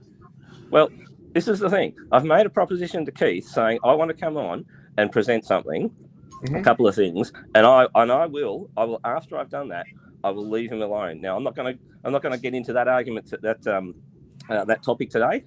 I'm here to talk about the Humber River one, and that's it. Because the Humber estuary, the tinfoil hat man thing, because I don't want Keith to say that I came on and talked about other subjects And But that you kind of made a claim. You said you have measurements of curvature. sure, but I'm not here to talk about that today. I'm here to Of talk about course the not. Humber They and never Flatzoid. are. They never are. They never Yeah. are. They're always, oh, I'm not going to get into that. I'm going to talk about something else. Well, because And it's like all I'm asking for and have asked the whole time that I've ever been on is for just one scientifically verifiable proof of a globe Earth. Okay, this means that you have to explain scientific impossibilities. You have to, and you can't. One of the biggest ones being having the fact that we have an air pressure that it must be contained. And you know the answer to that, don't you? No, I don't. I do, yes, because it's contained. No. Well, yes, it is contained. I agree with you, absolutely. Yeah, okay. Yeah. Physically contained. No, contained by a force. But, you know. Oh, really? What force is it that's containing Come it? on. Yeah, so I've done No, go ahead. Go ahead. What force could physically contain a gas? Yeah, you know the globe answer to this, so I'm not going to. If you're going to claim gravity, then I'm going to ask you for a demonstration. Show me the Show me the Shush! I'm still talking. I don't care. I didn't come I'm here talking. to talk about run, little boy, run! Show me the experiment that verifies that air is affected by gravity. Please go right ahead. Now, it doesn't matter what I say. You're going to say a citation that proves that air No, we don't want you to say. We want you to by show us gravity. evidence. That's all I mean. It doesn't matter what you say. You will have to show. That's what he's asking. So it doesn't matter what you say. You're correct. Yeah, it doesn't matter what I say. Some will say you have to that's show wrong. You've got something wrong. Don't smell. Can you cite or point me in the direction? Show it. He's asking you to prove it. So it's not about what you're talking about. It's about what you can prove. Right. Can you cite or point me in the direction of an experiment that verifies that air is affected by gravity? Well, according to the globe paradigm, gravity exists, and it affects anything with mass.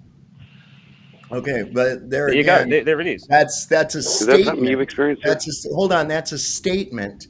That is not a citation of a demonstrable experiment that verifies that air is affected by what you call gravity. Okay. Right. Well, because you know what I'm then going to mention. You know what I'm then going to mention about the experiments that validate gravity. No, I don't. Even if gravity did exist, okay. Gotcha. Even if you have. Okay, let's just pretend that it exists. Okay. All right. Okay. Let's jump that. Now, cite or point me in the direction of an experiment that's demonstrable and repeatable that shows that gravity is having an effect on air. Right.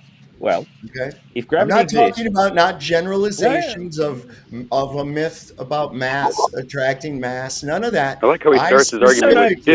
I am specifically asking for demonstration of air being affected by gravity.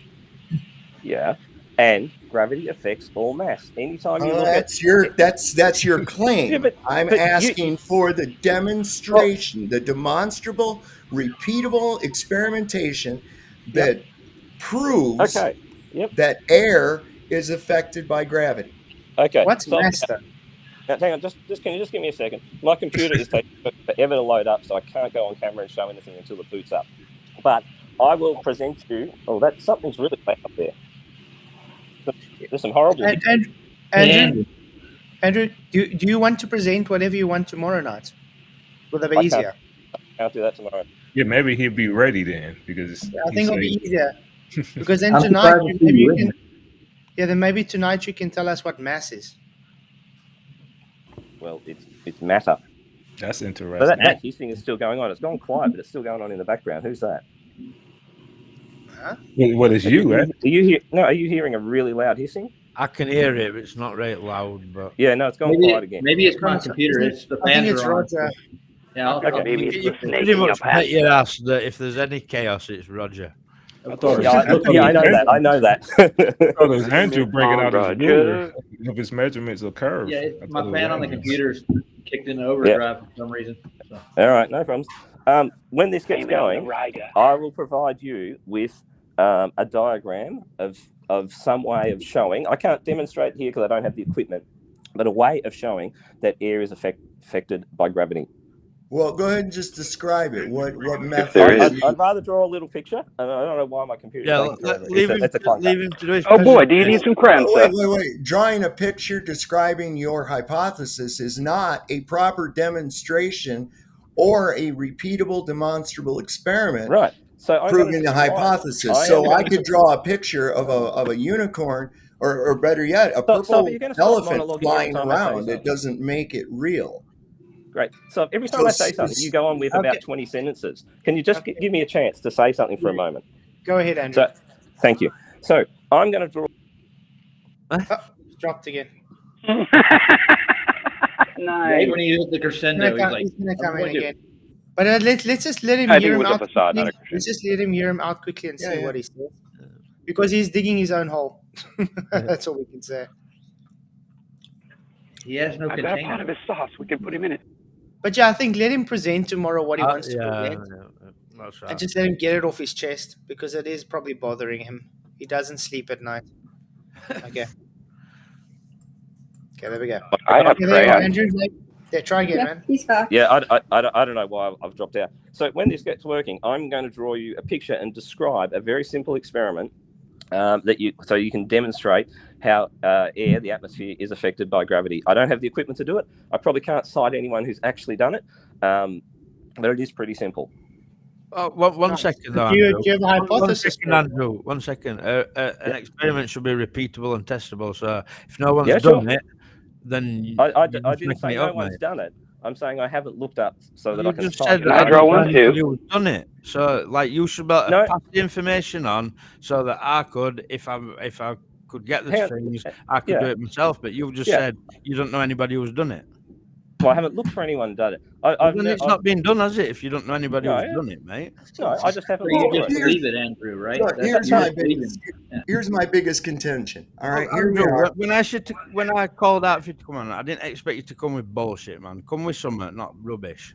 Here we are in the year 2024. We're in the year. Oh, here we go, Soph. Go on, keep monologuing, Soph. Give me a second. Talk, please, mate. We're in the year 2024, and surely by this point in time, someone has devised some kind of a demonstrable, repeatable experiment proving that air is affected by gravity. And better yet, you would figure that they would have something better to defend their myth of mass attracting mass than some janky ass 18th century crap that's just merely a demonstration of torsion dynamics. This is 2024, and that's I would be embarrassed to use that example. I really would. But you mean to tell me there is no demonstration whatsoever? So am I going to start putting a stopwatch on you because you just go on and on and on, and you've said the same thing 50 times, and you're not. And every time I start talking, you talk over me with the same stuff again. So please give me a chance. Let's start from the beginning. What's the hypothesis, Andrew? The hypothesis is that gravity. Not again. Dropped again. I think let's ask him for his hypothesis. I'm going to write his hypothesis down. Best thing to do is tell him to prepare and come back tomorrow. Yeah. Okay. There we go. Okay, let's try again. Hypothesis. Ding. Well, the hypothesis is that gravity causes mass to be attracted to mass. No, I said specifically air. Right. Okay. I don't care if you think air is a mass or not. No, not a mass. In order for air to be a mass, it would have to be in a collected volume. And you cannot have a volume. I'm not saying air is a mass. Okay, I'll get onto it. It's not that air is a mass. So if you're getting that wrong, it has mass.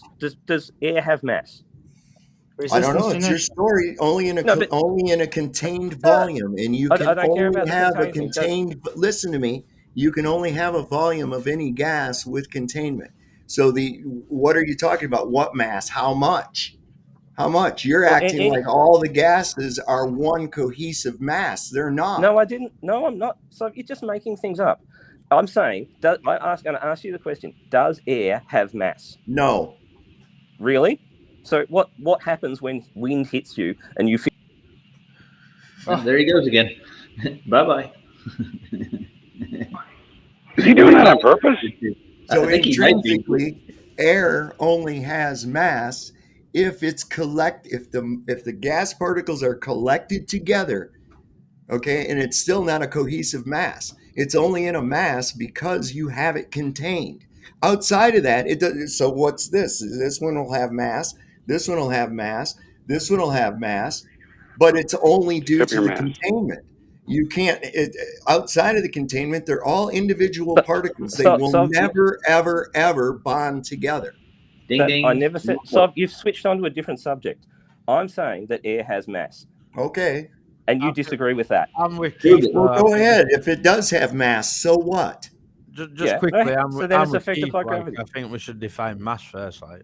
Mm-hmm. So prove it has mass by showing it being attracted to another mass.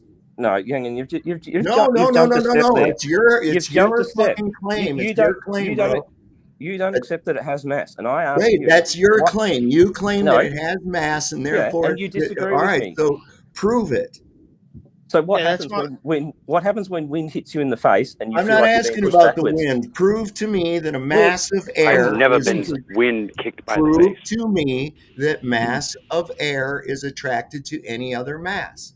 Show me that it's attracted to anything. No, we've got to get over the hurdle of you not thinking that gas has mass. I don't believe mass attracts mass anyways. You've jumped a step, You've jumped a step because whatever I say about gravity, you're going to say that air doesn't have mass, so therefore I'm wrong. All right. You are wrong about air not having mass. So what? Great. So what? You're basing your hypothesis on a myth.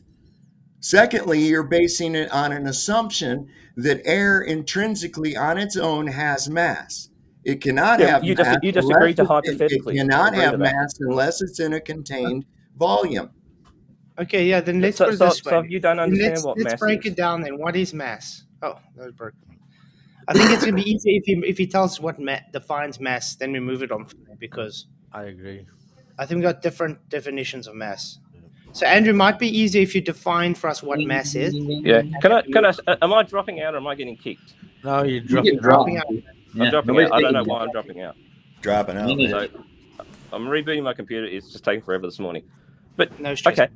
Okay, mass is resistance. Inertial mass. Oh, he's dropped again.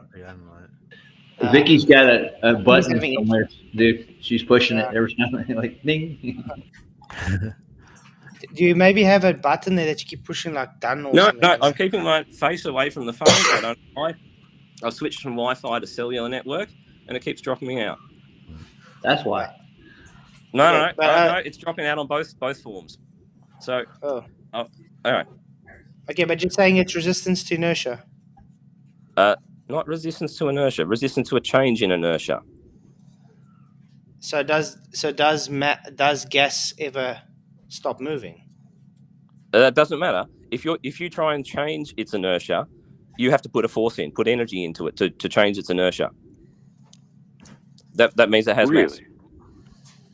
So if you all right, I'll give you the hypothetical. If you have a box inside a vacuum chamber, right? And the box has nothing in it. It's the same pressure as the vacuum chamber, essentially zero. And if you try and imagine that you could stand in the vacuum chamber, okay, with one of, Moomin Rider's spacesuits in a vacuum chamber, and you try and push that box along somewhere, the weight of the box, or the mass of the box, will resist you accelerating it to the side. Do you agree with that? Yeah, box has mass. Great. So now if you put some air inside that box, and you try and do the same thing, try and slide it along a rail or something like that, it will resist that change in speed more now that it's got air in it, because the air has mass. You're trying to accelerate the box and the air inside it, so therefore air has mass. I can agree that there is definitely, well, it has to have some substance of something because it does. Right. Wait a second, AJ. The air is in something, isn't it? It's in a box. We're not arguing about. Wait a second. This is my point. My My point being, exactly as I said before, the only way the air can even have a mass is if it's in a contained volume. Outside of a contained volume, it has no mass because it disperses. doesn't mean it doesn't have mass. All of the molecules are unbonded to one another, which means absolutely, they I agree. cannot form into a cohesive mass. No, and no, the only way mass to have not a mass of air is you're using to the word in two contain different it. forms. You are using the two different definitions of the word mass. Oh, okay. So, okay. Let's consider another situation. Let's consider that the entire universe is uncontained. Okay, let's just think about that. It's infinitely big. Oh my right? God, that's what. Yeah, but I'm trying to get you to understand what you're getting wrong here. If it's contained, then where's it expanding to? So, just hypothetically, the universe is infinite. Okay, let's go with that. There's no barriers anywhere. Okay, little. So now you're using Narnia land to try to prove your Narnia. It's a hypothetical situation to try and test your understanding by taking it to an extreme. Let Andrew talk. Let him talk. Keep it on Earth, Chief. That's where we live. Keep it on Earth. Well, you see, if I say on Earth, you say it's contained, and therefore I can't have this hypothetical situation. So I want you to run with the hypothetical situation. How are you ever going to have a volume of any gas without a container? I didn't even talk about volume. I didn't get to that point. You won't let me go the hypothetical that the universe is infinite. Do you need a volume in order to have mass? No, not at all. No? No, you just need material. Mass is intrinsic to volume. Yeah, but can we just let him? No, it's not. Can we just let him talk, and then we'll pick it apart? Yeah. Because I can't even follow on it yet. It's just talking over each other and that. Let's just assume that the universe is infinite. There's no container out there. Who knows how and why and whatever. Let's just assume that. So Sov can't say, well, there's a container somewhere. And let's just assume that the universe only contains 2 molecules of hydrogen, 2 hydrogen atoms, right? And they're going around about their own business, just flying in one direction, and the other one's flying in another direction. And just by some chance, those 2 molecules happen to hit each other. Now, what happens? They bounce off each other like they would if they were on Earth. It doesn't matter that there's no container bazillions of miles away. It doesn't matter. They still bounce off each other and ricochet as if they were 2 masses hitting each other and ricocheting off each other. And they would never, ever meet again.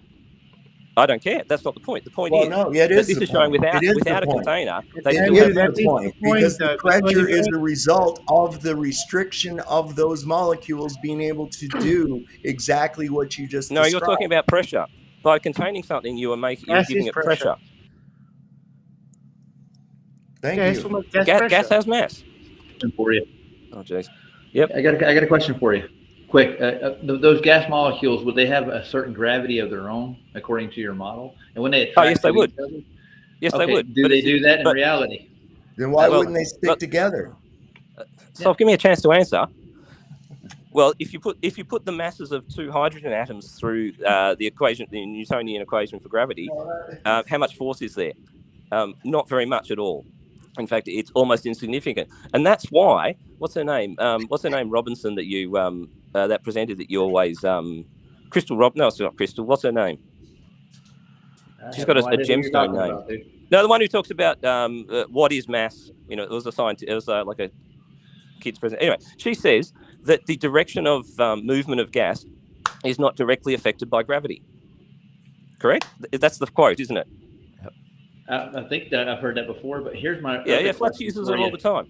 Right, it's not directly affected by gravity because the gravitational attraction between 2 molecules of gas is so insignificantly small that you may as well just ignore it. So, does gas have mass, irrespective of whether it's contained, Sov?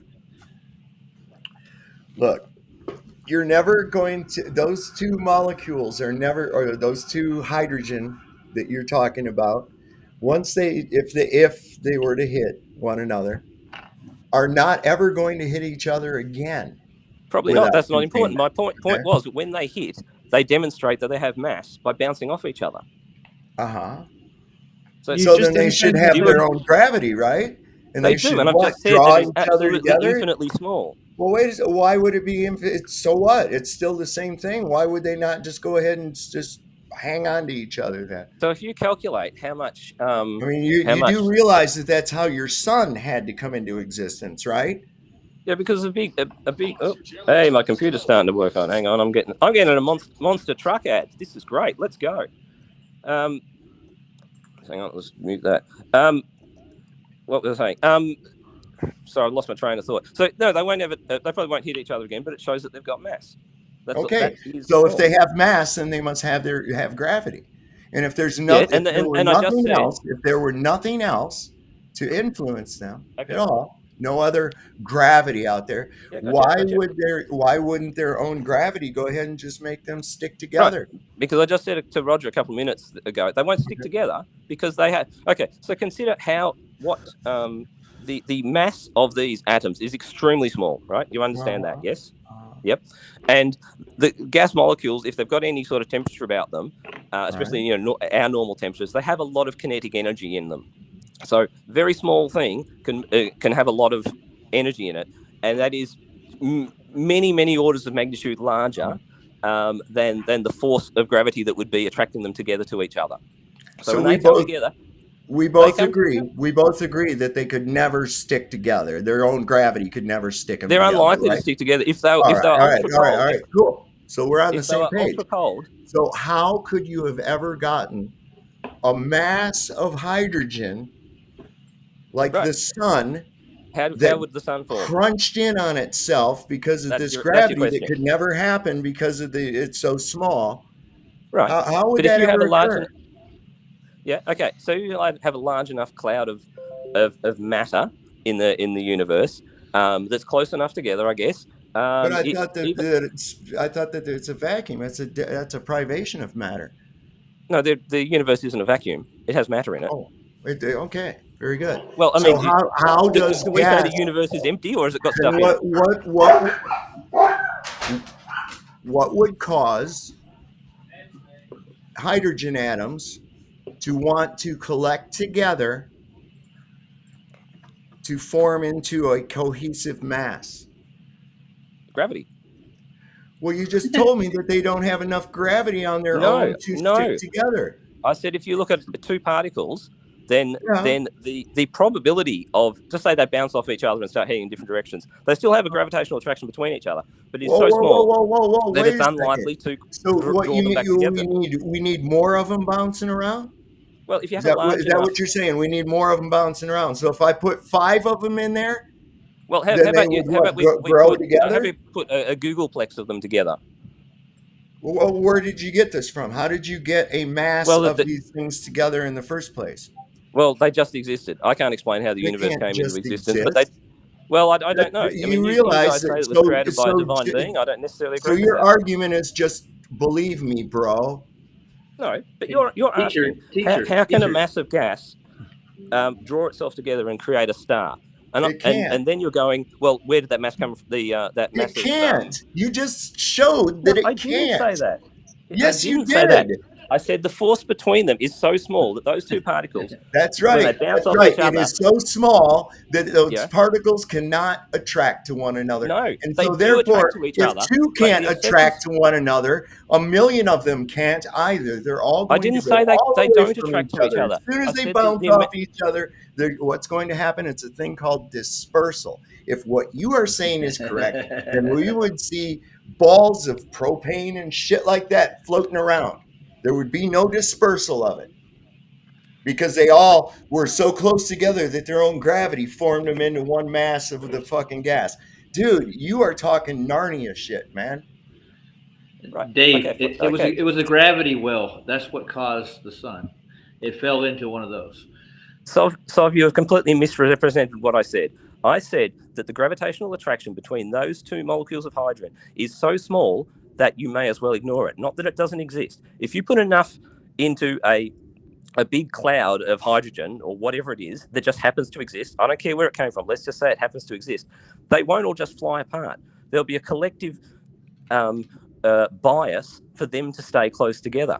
And they eventually sort of coalesce together, and there's so much mass that the gravitational attraction between all those particles is greater than the kinetic energy of those particles need to be able to escape that gravitational well, and they form a star.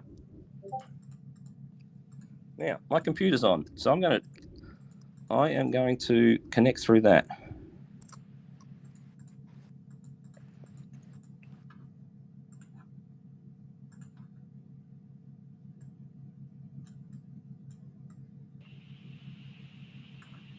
Nice paint job. Thank you. Just waiting for Andrew. Needs to knock about because I'm ready for bed.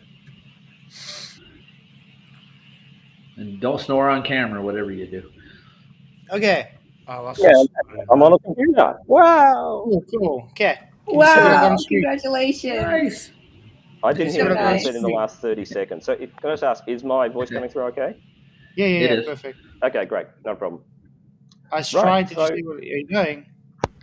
So can we jump on to I got one of those. I got a demonstration. Can we jump on to my I mean, we'll get back to Tinfoil Hat Man, but I want to show you because Soft Challenge. No, but that's tomorrow night. I just want to quickly show you this. I can't come on tomorrow night. I said that. Yeah. I can be do perfect. Tinfoil Hat Man in 5 minutes, mate. I can do that in 5 minutes. Tomorrow night. Yeah. How can you do that in 5 minutes? I can't do it tomorrow night. What's so hard for you to try and negotiate with me at a time when I'm available? Like, I woke up this morning. You've been going on for an hour. I woke up and I got a message saying, "Come on right now. You're invited." I said that they invited you. Be glad they let you invite. I say be glad. They had me on, and they haven't forget that me off yet. No, but just 1 minute, Andrew. That was at the beginning of the show. Like, you are literally near end of the show, so yeah, we can't listen to everything you've got to say now because I go to bed soon, so I'm going somewhere. You've done literally give me about 10 minutes, and I'll do two things. If Sov doesn't interrupt with his monologues, I will show him my thought experiment to show that air is affected by gravity. Right now, he's going to say it's in a container. I don't care. That's not what I'm trying to argue here. So, what would you see that well enough? Yeah. Okay. So out here, let's say, for example, hang on, I'm going to just move some things there. Get a better. Hang on, come down a little bit. There we go. So, if this is the normal air, we're on Earth here. I'm not hypothetically talking about somewhere else, and we have. That's showing well enough, but we have four. Is that back to front? Your mirror, dude. You need to turn it the other way. We'll just say it doesn't matter. I don't know how to turn this around. It's Restream that's doing it, I think. So we've got 14.7 psi at the floor, and up here, a little bit above us, we've got 14.6 psi. Okay, we agree with that. The air pressure decreases. Okay. Gradient. Right. So now I've got a big cylinder here. Man, it's reflecting stuff. But there we go. That's better. So that's a big cylinder, like a big gas cylinder, and it's open at the top. So you will agree that there is 14.7 down the bottom and 14.6 up the top. Yeah.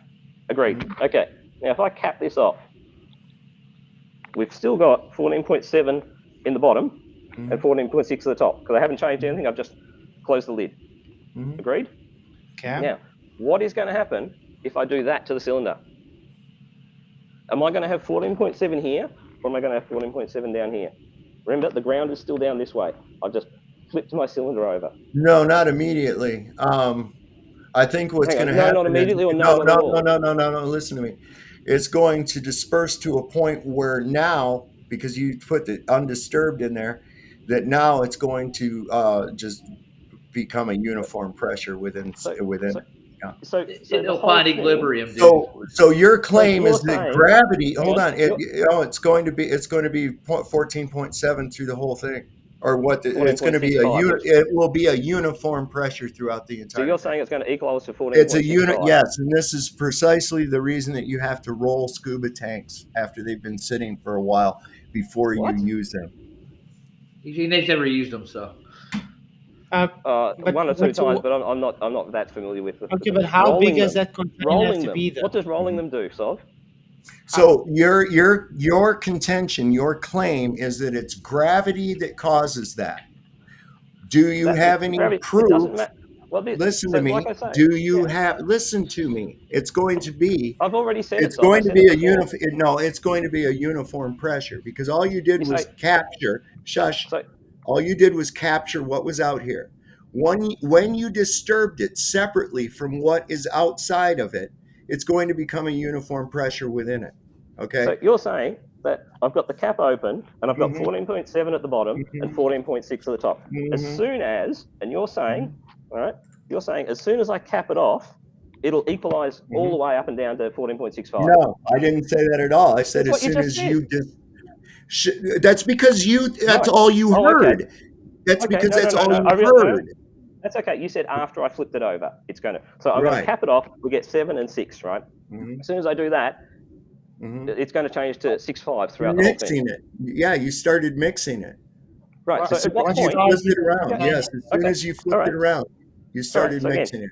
All right, so I have just. It's a closed system now. Now, this you keep in mind. This is a drawing. systems. This is a drawing that you're using, right? Yeah, you're it's a not thought using experiment to reality. try and Just understand be what clear, you- Andrew. you think. Once you've capped it off, you do realise you've got a closed system there, mate. I don't care. That's not the argument. I'm not talking so about like closed systems and it open will just systems. have to all be one pressure because it will just all equalize inside that container. Now I'll ask you 2 questions. Now, hang on, wait a second. Listen, I got a guy putting a starter on my Jeep, okay, and I need to. I gotta go to that. Well, So if you didn't talk so long every time I talk, we'd get through this. Also, here's what you're not taking into account, okay?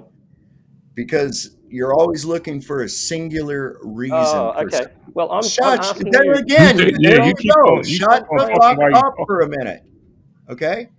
Now, I'm asking why it would cause that to mix You're around still and talking while you're equalize. talking. Now, do you agree? When I put the cap on, you'll get 14.7 at the bottom, 14.6 at the top still. Right? Now, you said, do you agree that that's better done? Do you not understand about the fact that you're mixing now a closed container? I don't care about its closed container. Oh man.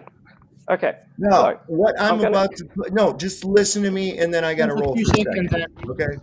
Now, does what will heat do to air? It will cause a pressure increase, right?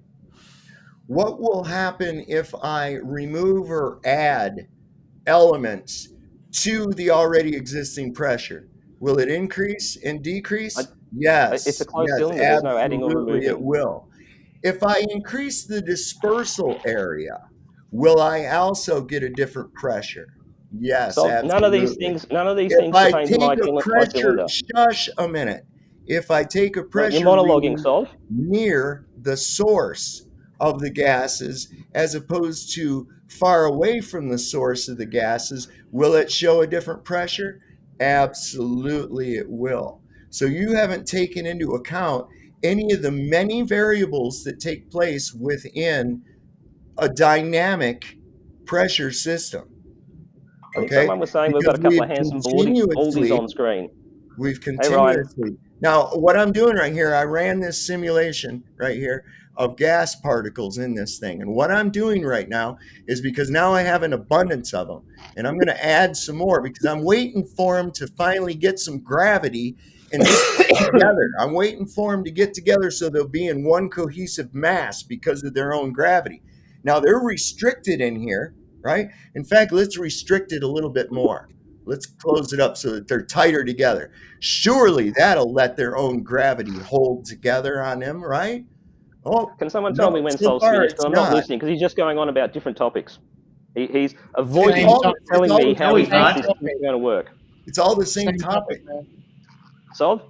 It's 14.7 at the bottom, 14.6 at the top. So you say as soon as I do this, it will equalize to 14.65 everywhere. It will start to equalize, yes, absolutely. Right, give it time, it'll equalize. Right. Yes, absolutely. Here's my gas cylinder. At what point does it start to equalize? Immediately. Immediately. What, do I have to... It takes time, dude. Do I have to It takes time. Yeah. No, when does it start? When does it finish? That's through the air of time. Starts as soon as he puts lid on it. Yep. So as soon as we put the lid on it, as soon as we put the lid on it, that will start equalizing. And just by turning upside down, I'm speeding up the process. It seemed like you misunderstood. You misunderstood his You misunderstood what he was showing you there, because you're the one that got the positive claim of gravity doing something. I'm asking what Sol thinks would happen. I'm telling you what I think would happen. It doesn't matter. You know what? You're supposed to be proving being a cause of something. Yeah, you're supposed to be proving that gravity is the cause of what you think, right? Like a because everything that he explained to you already you're arguing that you're arguing that this will equalize slowly or quickly if I do that. You have the positive claim of gravity. You're arguing, not him. So if I can find an example, right, of someone doing this, capping a cylinder, turning it upside down like this, and this is shaking it about. So you're just ignoring the burden of proof that you have. Yeah, and I'm saying I don't have it right here now because I haven't prepared for this. Thanks, Ken. Okay. You have. All right. Your claim is that gravity causes that. Your claim is that gravity causes Gravity that. causes that. If Prove I turn this it. upside down. So there's a 9.8 meter per second squared acceleration downward of that air. Is that what you're suggesting? Yes, but if you Oh, combine really? that, Can you prove a 9.8 meters per second squared downward acceleration of air? Can I get the second half of my sentence out before you interrupt me? Can you prove that gravity is the cause of your fucking effect that you observe? Right. Well, you've said that something like you cap it off, the gas will try and arrange itself around. Here you go again. You prove? You're talking about what he's talking about. Yeah, and I'm trying to compare what I'm saying to what he's saying, right? And no, it's not a comparison. It's you presenting a proof of a claim that you're making. That's why everybody's jumping in. I'm saying that this is what would happen under gravity. Right? It would. Okay, let me ask you something. Hold on. And if I take let me ask you something. Let me ask you. Hold on. Then, if your theory is correct, if given the error of time, if I let that cylinder set, all of the air inside of it's going to gather at the very bottom, leaving a vacuum at the top. Correct? No, that's not Why? correct. You misrepresenting how gravity works. Why won't it? Because I told you the same thing with the two hydrogen atoms in infinite space. The force between them, the intermolecular gravitational force is really, really small. It's not that's will cause these to come together. But look at my thing. I got it all gathered together really tight, and it's still not fucking gathering together. They're still not fucking sticking. So do you mean in that simulation? Yeah, they never will stick together. Show me gas molecules. Show me gas molecules sticking together. I didn't say they would stick together, Sol. Well, then how did you get a hydrogen mass? A mass of hydrogen? Yeah.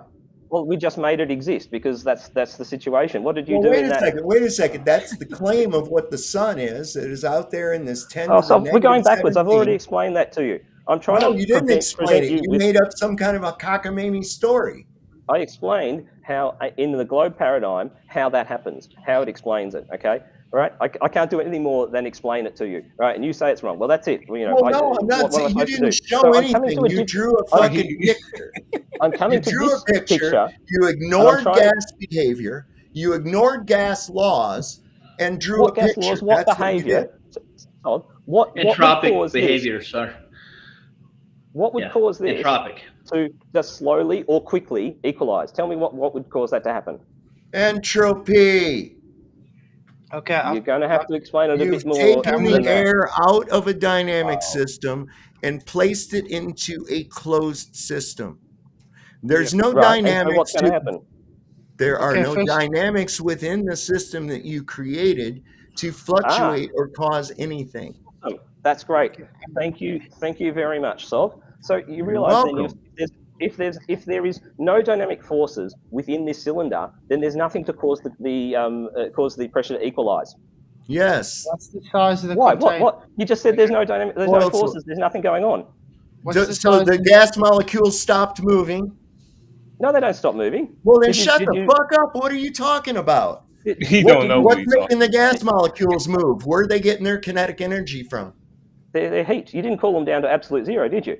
They're still the temperature they are at 20 degrees. You can't entropy, dude. You can't change that. Hang on. He's trying to change the law of entropy right now. Now, entropy is caused by gravity now. That's his claim. That's what he's going to tell you next. Please, can the two of us talk, please, without everyone jumping in? The same for you, Region 23, whoever you are. Please stop jumping in. So you're saying that there's something that causes this to equalize, but you're also saying there are no dynamic forces because I've sealed it off from the dynamic system of the outside world. Oh, that's why he want me to stop jumping in, because he want to go ahead and complete a straw man. He don't want the burden of proof. He don't want me to keep calling it out. You have the burden of proof to prove that gravity is the cause of the claim that you're making. I'm telling you how I think this would work. Now you want me to shut up because I'm keep calling it out. I want Sov to tell me. I've given my explanation for what I think happens. Sov has given some explanation, but he's contradicted himself by saying that we've isolated it from the dynamic system of the world outside, but yet he says the pressure, that the high pressure here is going to equalize all throughout the cylinder. So what's causing that? Okay, I'm gonna quickly say, Andrew, the thing is, like we're trying to say, you are using containment now It's to not about. prove It's not an gas argument on pressure. containment. Wait. Let me It's not an finish. argument about containment. It's an argument of gravity. Wait. Why are you not letting me talk? I've been keeping quiet this whole time. Because you're straw manning my position. You're saying I'm Andrew, trying to argue a different point, and I'm not trying to argue that point. You've been quiet this whole time, man. Let me talk. He's Okay, you trying about it for ages. He's not said a word. Let him talk. It's his show. I just want to finish the statement. I came on and Sov challenged me with things. Yeah. Okay. Either we're going to keep going around in circles with this, or I can give you my 5-minute debunk of Tinfoil Hat Man. Okay. Anyway, now like I was saying, what you're trying to accomplish is showing gas pressure doesn't require containment. But in hindsight, you're using containment. I'm not arguing. We're talking about gravity. The argument was about whether gravity is more than 10 seconds. Let me finish my statement. Because you're changing the subject. No, not because I am talking. Well, 1 minute, Andrew. You're doing exactly what you've just accused Sov of doing, man. No, Sov would come in and present his thing every time I started talking. I'm going to try again. Go for it. And you know what I'm going to say at the end? I'm going to say you've changed the subject. Okay, again. The whole subject he's not going to listen. Yeah, the whole subject is you're trying to provide your evidence for why gas pressure doesn't require containment. For that, you are saying gravity is the cause why you don't need containment, therefore Earth is an open system. So therefore you're claiming mass attracts mass, which means the gas is being attracted to the ground. That is your statement. But you are using a closed container to try prove gas pressure without containment. I didn't. I'm not trying to prove gas pressure without containment. Stov and Reg is trying to explain to you that you are trying to reverse the burden onto them to ask what would happen in the container when it is your burden because you're the one making a claim what will happen inside it. And what I've got on screen now is just 3 simple things. A closed container, a universe is in an open, so that will be nothing, and an open system. Do you understand what will happen between all 3 of these scenarios? If it was in the universe like you placed us with no containment, they were hit once and never return, therefore never ever have a pressure reading. I never said they won't return. They won't be able to. There wouldn't be any there wouldn't be any pressure reading because pressure is the amount of force attributed on a container wall. So your barometer requires that's one way of measuring requires a force to be pressing on it. If that gas molecule has hit and moved away, there is no pressure. Now, if we have to put it in an open system, it will hit once and bounce away and never return. Therefore, there will be no pressure to have a reading. That's why you require the closed container to have the pressure reading. The fact you actually can make a pressure reading means it's a closed. The fact you can read 14.7 psi is because the gas is able to be there to exist.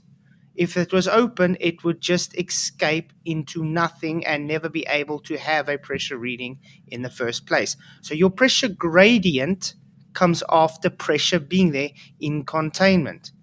Okay?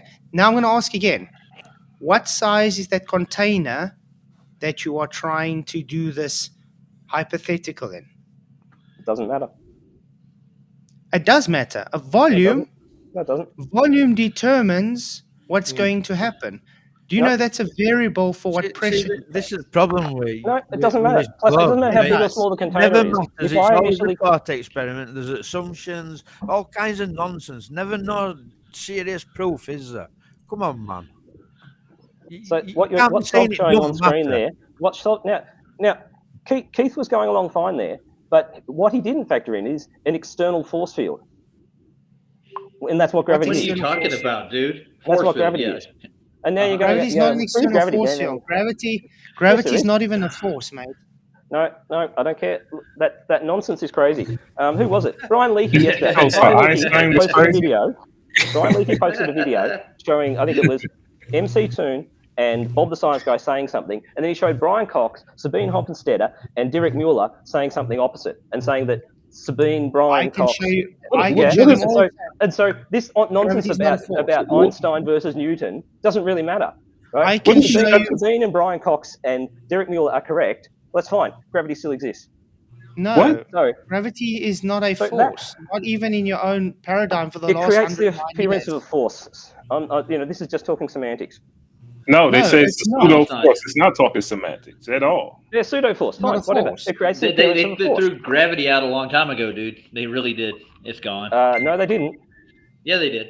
It's just a calculation of a downward vector, or any vector for that matter. That's all it is, and it's a rate that follows it. Just because they give the acceleration name called gravity doesn't mean it actually exists, man. Right. So Dude, that gravity can I is what's just going to ask, cause that. Andrew, you need can a I just cause. ask you one thing? Go for it, Sol. Do you think that the 14.7 pounds per square inch pressure is a downward force? No, pressure is in all directions. It's in Pressure all is in all directions. directions. Okay.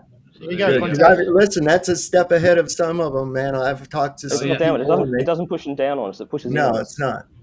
So I'm still got my simulation running, and they still haven't formed together into a ball. No, because it's not. It's well, there are two things. It's not simulating the gravitational attraction between molecules, is it?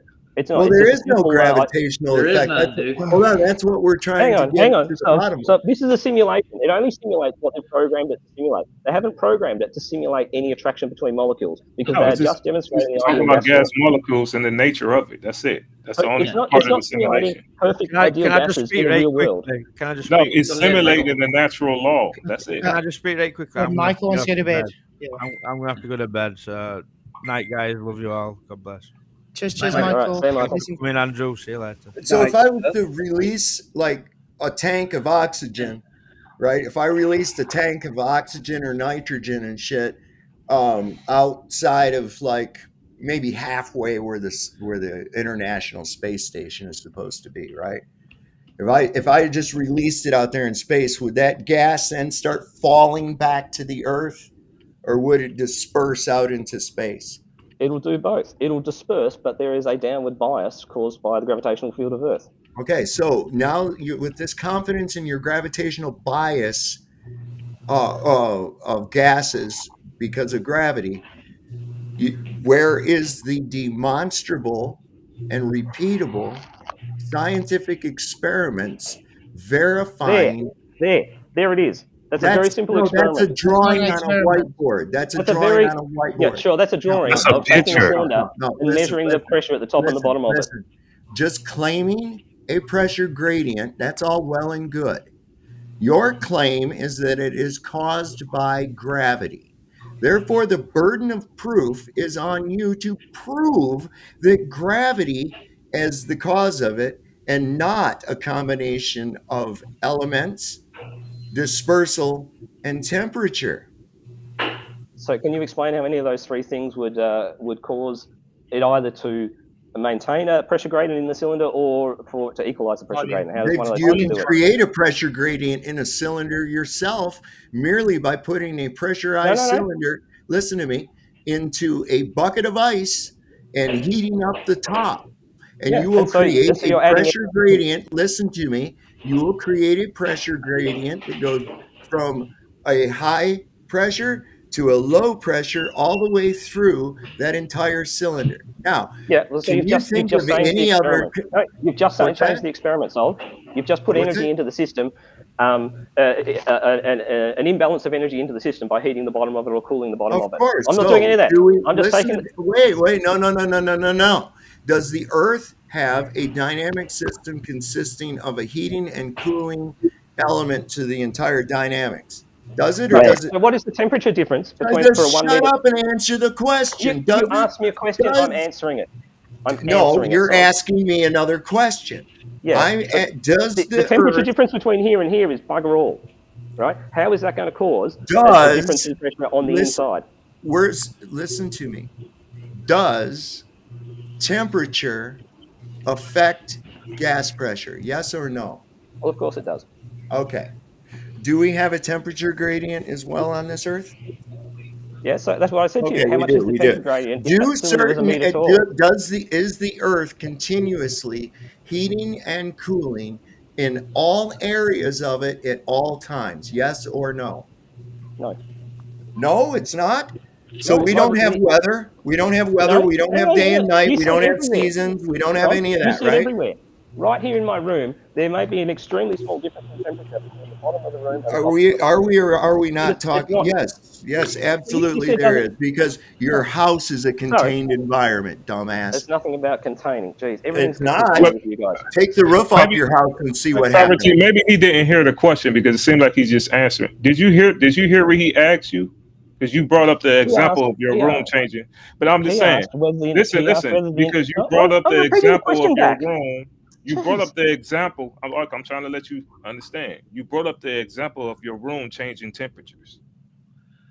But it's not. It's not. Did you hear his question? The question was: is there a dynamic temperature system everywhere on Earth?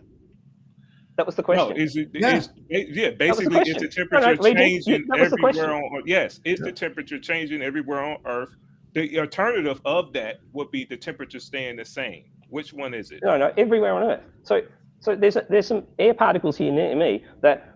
Look, maybe they are changing, but it's an extremely minute amount. Are you listening to the question, or are you just trying to just talk? Are we discussing? I'm not talking about your room. I'm talking about the gases of Earth. You said the entire Earth. You said yes, entire Earth. I'm not talking about your room. Okay, the question is the temperature changing? Is my room part of the Earth? Is the temperature changing in the entire Earth? The alternative is the temperature staying the same on the entire the question Earth. Which one is it? Is the temperature changing everywhere on Earth? And no, it's not. Yes, it is. Can I ask a question again? Can I ask a question again? And can you answer it? I know what Solve is getting to. It's a closed question. Can you answer it directly so he could get to his point? Solve is getting to. There's a temperature difference between down here and up here. Just ignore the question. Oh my fucking God! You just can't answer it. You know why you can't answer it? Because you know your butt ass wrong. Okay. Let's hypothetically let me agree that the temperature is changing everywhere on Earth at every moment. Well, I'm going to dispel your idea. Nobody that said it's every not, moment. Okay? We just asked right you a simple now. question. Hold on. That was the question. Hold on, Reggio. Right now, in where I'm at, it's transitioning from summer into fall. And there's other areas where it's transitioning from winter. Shut up. From winter into spring. I'm asking, what are the dynamics? We also, throughout the day, in every area, in the morning, the temperature is usually lower, and as the day progresses, it rises, and then it gets lower, and then nighttime comes and it's lower in other areas that were cool because it was dark, and they're undergoing this process at the same time as they're having these seasonal things. So yes, indeed, the temperature is dynamic and fluctuates everywhere. Thus, the pressure, which you like to call exclusive at 14.7 at sea level, it moves above and below that all the time, everywhere the pressure does, even up into millibars. This is why we have weather. Yeah, you can do that all you want to, but you're trying to act like a static system in a dynamic you're monologuing. You're monologuing. You're talking about a completely different subject. You're not explaining what I asked. No, it's not a different subject. I asked you it's not a different subject. That's what I was talking about. Between here and here in a closed cylinder. Andrew, it can't be a different subject because you just try to explain it in your room. No.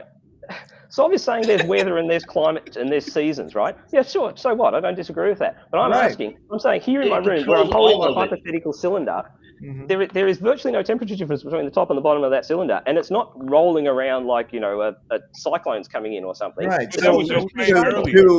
To take a static closed system and try to compare it to a dynamic closed system is like comparing an apple with a fucking cucumber, right? You're just throwing out the fact that I'm trying this experiment, right, with a closed cylinder and trying to see what happens. You're dismissing it because it's not out there in the real world. Okay, so you made it happen on a dry board. Now prove that it was gravity that was the cause of your imagined observed effect. Well, so there's the moment between us. We have two possibilities. One possibility is I've explained why the pressure difference will be maintained vertically towards the ground, more towards the ground, just like before I closed it. Doesn't matter where I move the cylinder, it's still going to have that difference between top and bottom, right? And your contention is that either slowly or quickly, the pressure will equalize. Yes. And now, why will it equalize? Why will it equalize? Because you disturbed it. Well, okay. Because you made it into a separate system. You made it into a closed, non-dynamic. You made it into a I'm trying to closed. explain how a pressure gradient can be maintained in something that is sealed off from the atmosphere, which has a pressure gradient. Yeah, using a container. And your claim was that gravity does it. Now prove that gravity does it. Something does it, Sob. Something does it. Prove that it's gravity then.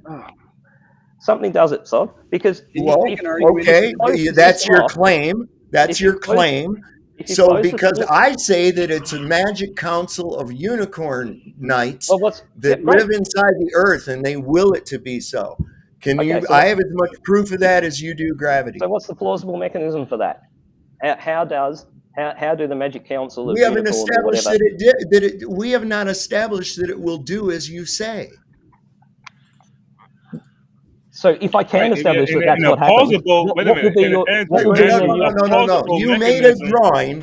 You made a drawing, said this is what occurs. Explain my drawing to me, and then want to use that as proof of your ridiculous hypothesis. Not good. I said, what is a plausible mechanism for something that he said that was ridiculous when you don't even have a validation or a plausible mechanism for what you're claiming right now? Because you're basically saying that you don't know.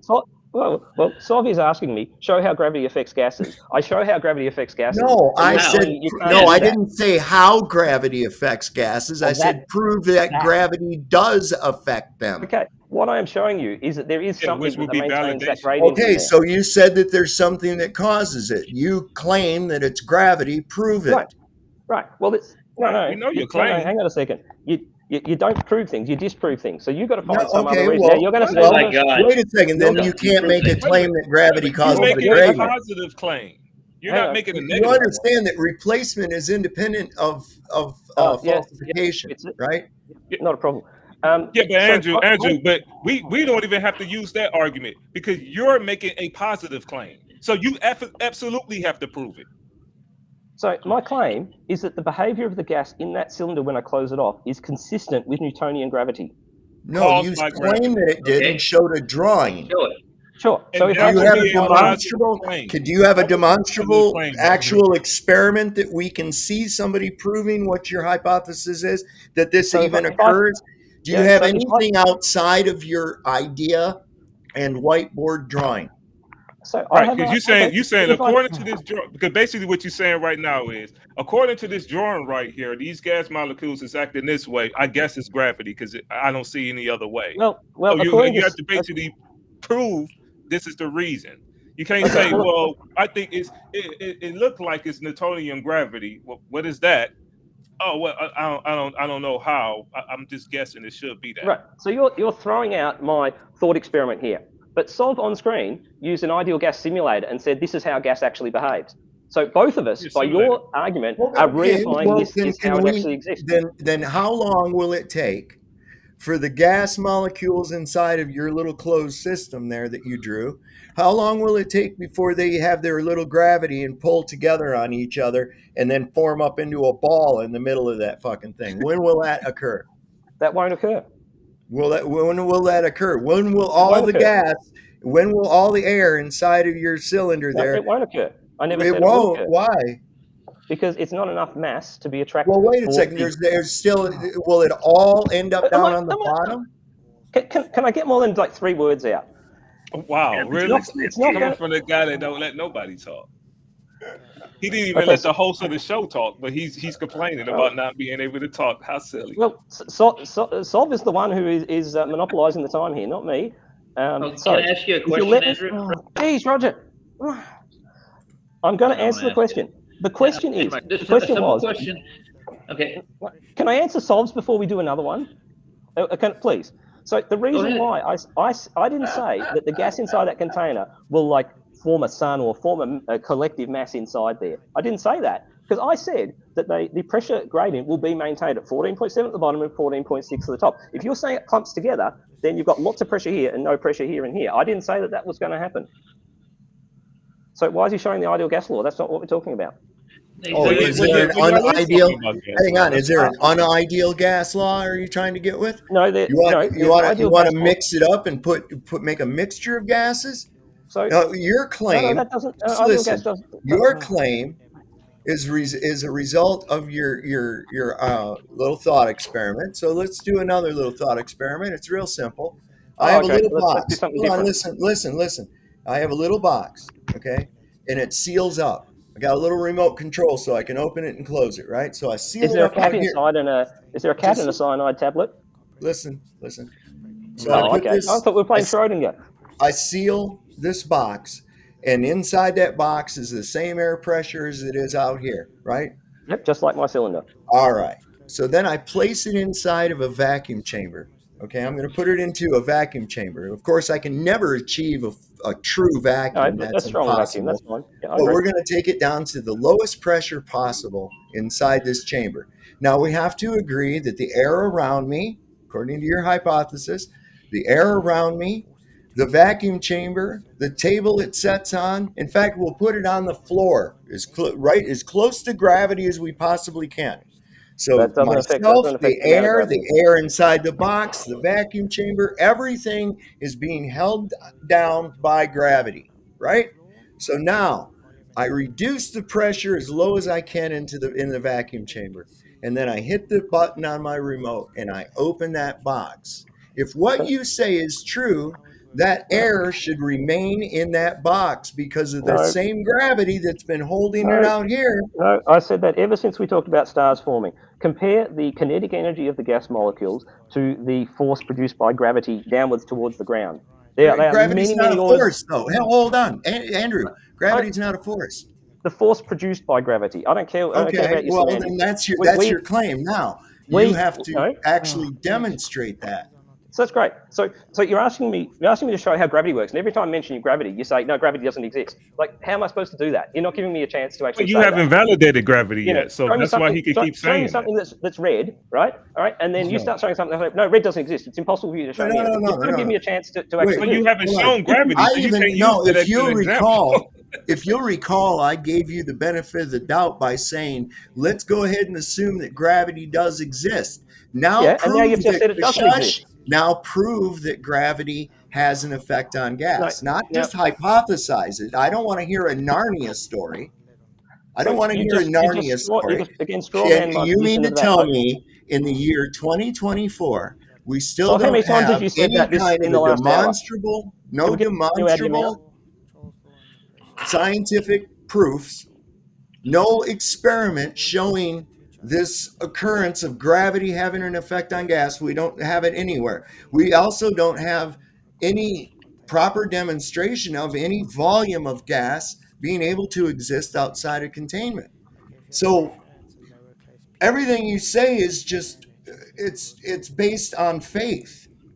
You have nothing that will actually, there again, faith, just because you draw a picture of what you believe doesn't mean that that's what it is. If I find an example of that, or if I do it myself and measure a pressure difference and I tip the cylinder up and down and there's still the same pressure difference, what will you say?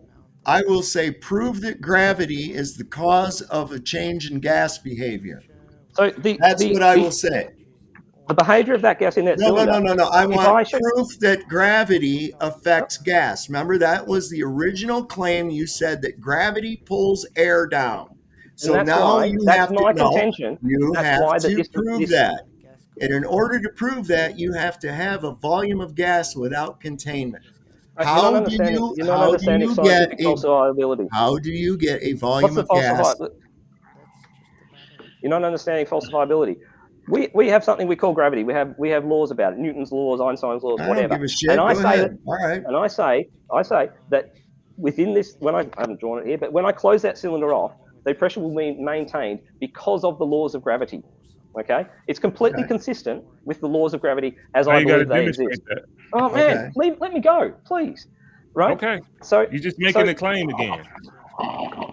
If I do it and I measure it and I find that pressure gradient is still maintained, I haven't falsified gravity. I've found something that is consistent with my ideas about gravity. Now, if that is maintained, what option do you have? How can you falsify? How can you say that you need to provide something else? You need to either say this doesn't behave like gravity says it should behave, and I've got my predictions wrong, or you need to show that you have another theory that can explain what goes on in here. Now, you really want to be impressive with it, Andrew.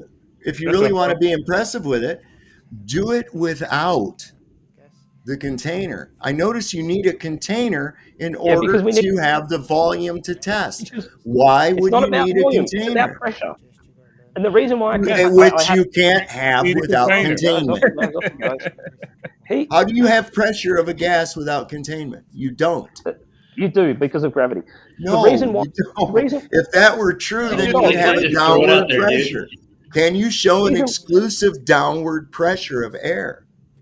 Now, the reason why I have to have a cylinder here, because I need to isolate this gas which is under pressure from the gas around it. If I didn't have a container around it, I couldn't turn it upside down, move all these molecules up here and here and switch them around. I need a container to be able to move them around and keep them isolated from the dynamic systems that are all around. Use gravity. Use gravity. Just have a top and a bottom. Right. You shouldn't need the sides. Wait, you shouldn't need the sides. How many times do I have to tell you that the force produced by gravity is many orders of magnitude less than the kinetic energy that the molecules have? It can't be done on such a small scale. It can be done on a large scale with a one-sided container. In other words, you're saying you need a container in order. In other words, you're saying you need a container in order to keep gas pressure. This is not an argument, and this is not a. I keep saying this. It's not about. I'm not trying to prove that gas needs a container. I'm trying to prove that gravity affects gas. That's where this all started, and we've been going on for an hour. I've given you a demonstration, a thought experiment. I've given you a thought experiment. I've given you something that if it does what I says it does, I'm just going to keep talking. If it does what I says it does, then that is consistent with the laws of gravity. And you say that it's going to do something different. You say the pressure is going to equalize for some reasons. Why? How long is it going to take? Who knows? You don't have a theory. Okay, well, what would happen to it? I've got a theory what would happen to your cylinder if I took it up? What would happen to your cylinder that's enclosed right there if I took it up, say, I don't know, 100,000 feet? You'd still have 14.7 here, 14.6 Do you think? Do you Absolutely. think? No, Absolutely. You wouldn't. That pressure would increase. That pressure would increase because Why would it increase? Huh? Why would it increase? Because the pressure outside the cylinder has decreased. So the gauge pressure would increase. The gauge pressure would increase. Remember, pressure inside that container would increase because of the disequilibrium. I'm not talking. Yes, remember, I asked you what's the size of the container, Andrew, because it's inversely proportional to the volume.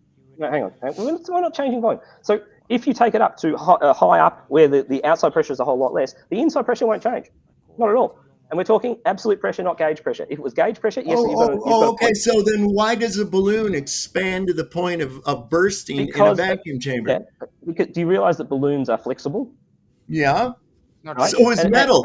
Dude, all I have to do is take a rail car down to 8.6 psi inside of it. Will crush it in. It will crush it in from the outside, bro. No problem. What happens if you put 100 psi positive pressure into it? Will it crush out? No, it won't. So we're not talking about inwards pressure. We're talking about outwards pressure of this gas cylinder going up into somewhere that's got lower pressure. The gas cylinder, it's got thick walls. It's pretty rigid. It might expand an extremely tiny bit, not very much. It's going to explode. It's going to explode. Yeah. Right. So people have taken oxygen cylinders to breathe when they climb Everest. Do you know why it exploded? It exploded because the pressure increased beyond the capacity of the fucking container. That's why. How did that happen? We didn't add anything to it. We didn't add shit to it, did we? How did that happen? How did that happen? Wait. How rigid was the container? How did that happen? Which one are you talking about? We didn't add nothing. We didn't add nothing to it. So which one are you talking about exploding? I'm talking about your cylinder. So like I say, people have taken oxygen cylinders up Everest, where the air pressure is, I don't know, a couple of % of what it is down here. I don't know what it is. And their gas cylinders don't explode. So now we're having to use one it's got a real thick walls. You're talking about an actual gas cylinder, not just capping off. That's what I was talking about here, Stob. What do you think I was talking about? You just talked about capping off a tube. Okay, guys, I don't want to be rude or anything, but I gotta go sleep. So I'm going to send out. You guys can still carry on talking behind. No, I gotta go tend to my Jeep. I'm going to give you the 2-minute debunk of Tinfoil Hat Man. Not even that. On his show. Yeah, come on. Bring it tomorrow. I'm not available tomorrow. How many times do I have to tell you? How many times do I have to tell you? You need to negotiate me because it's now 7 a.m. and I just can't add a whim. Come on. Bye, Andrew. Okay. Like I said to him, he can come present tomorrow or Saturday. I'll work out a time with him. I'm going to sleep now. It's very apparent that Andrew doesn't understand gas laws or what burden of proof is. Excuse me. But yeah, thanks all for coming. I appreciate it. You guys rock. I really appreciate everybody. Please hit the likes, share the show, and I'll see you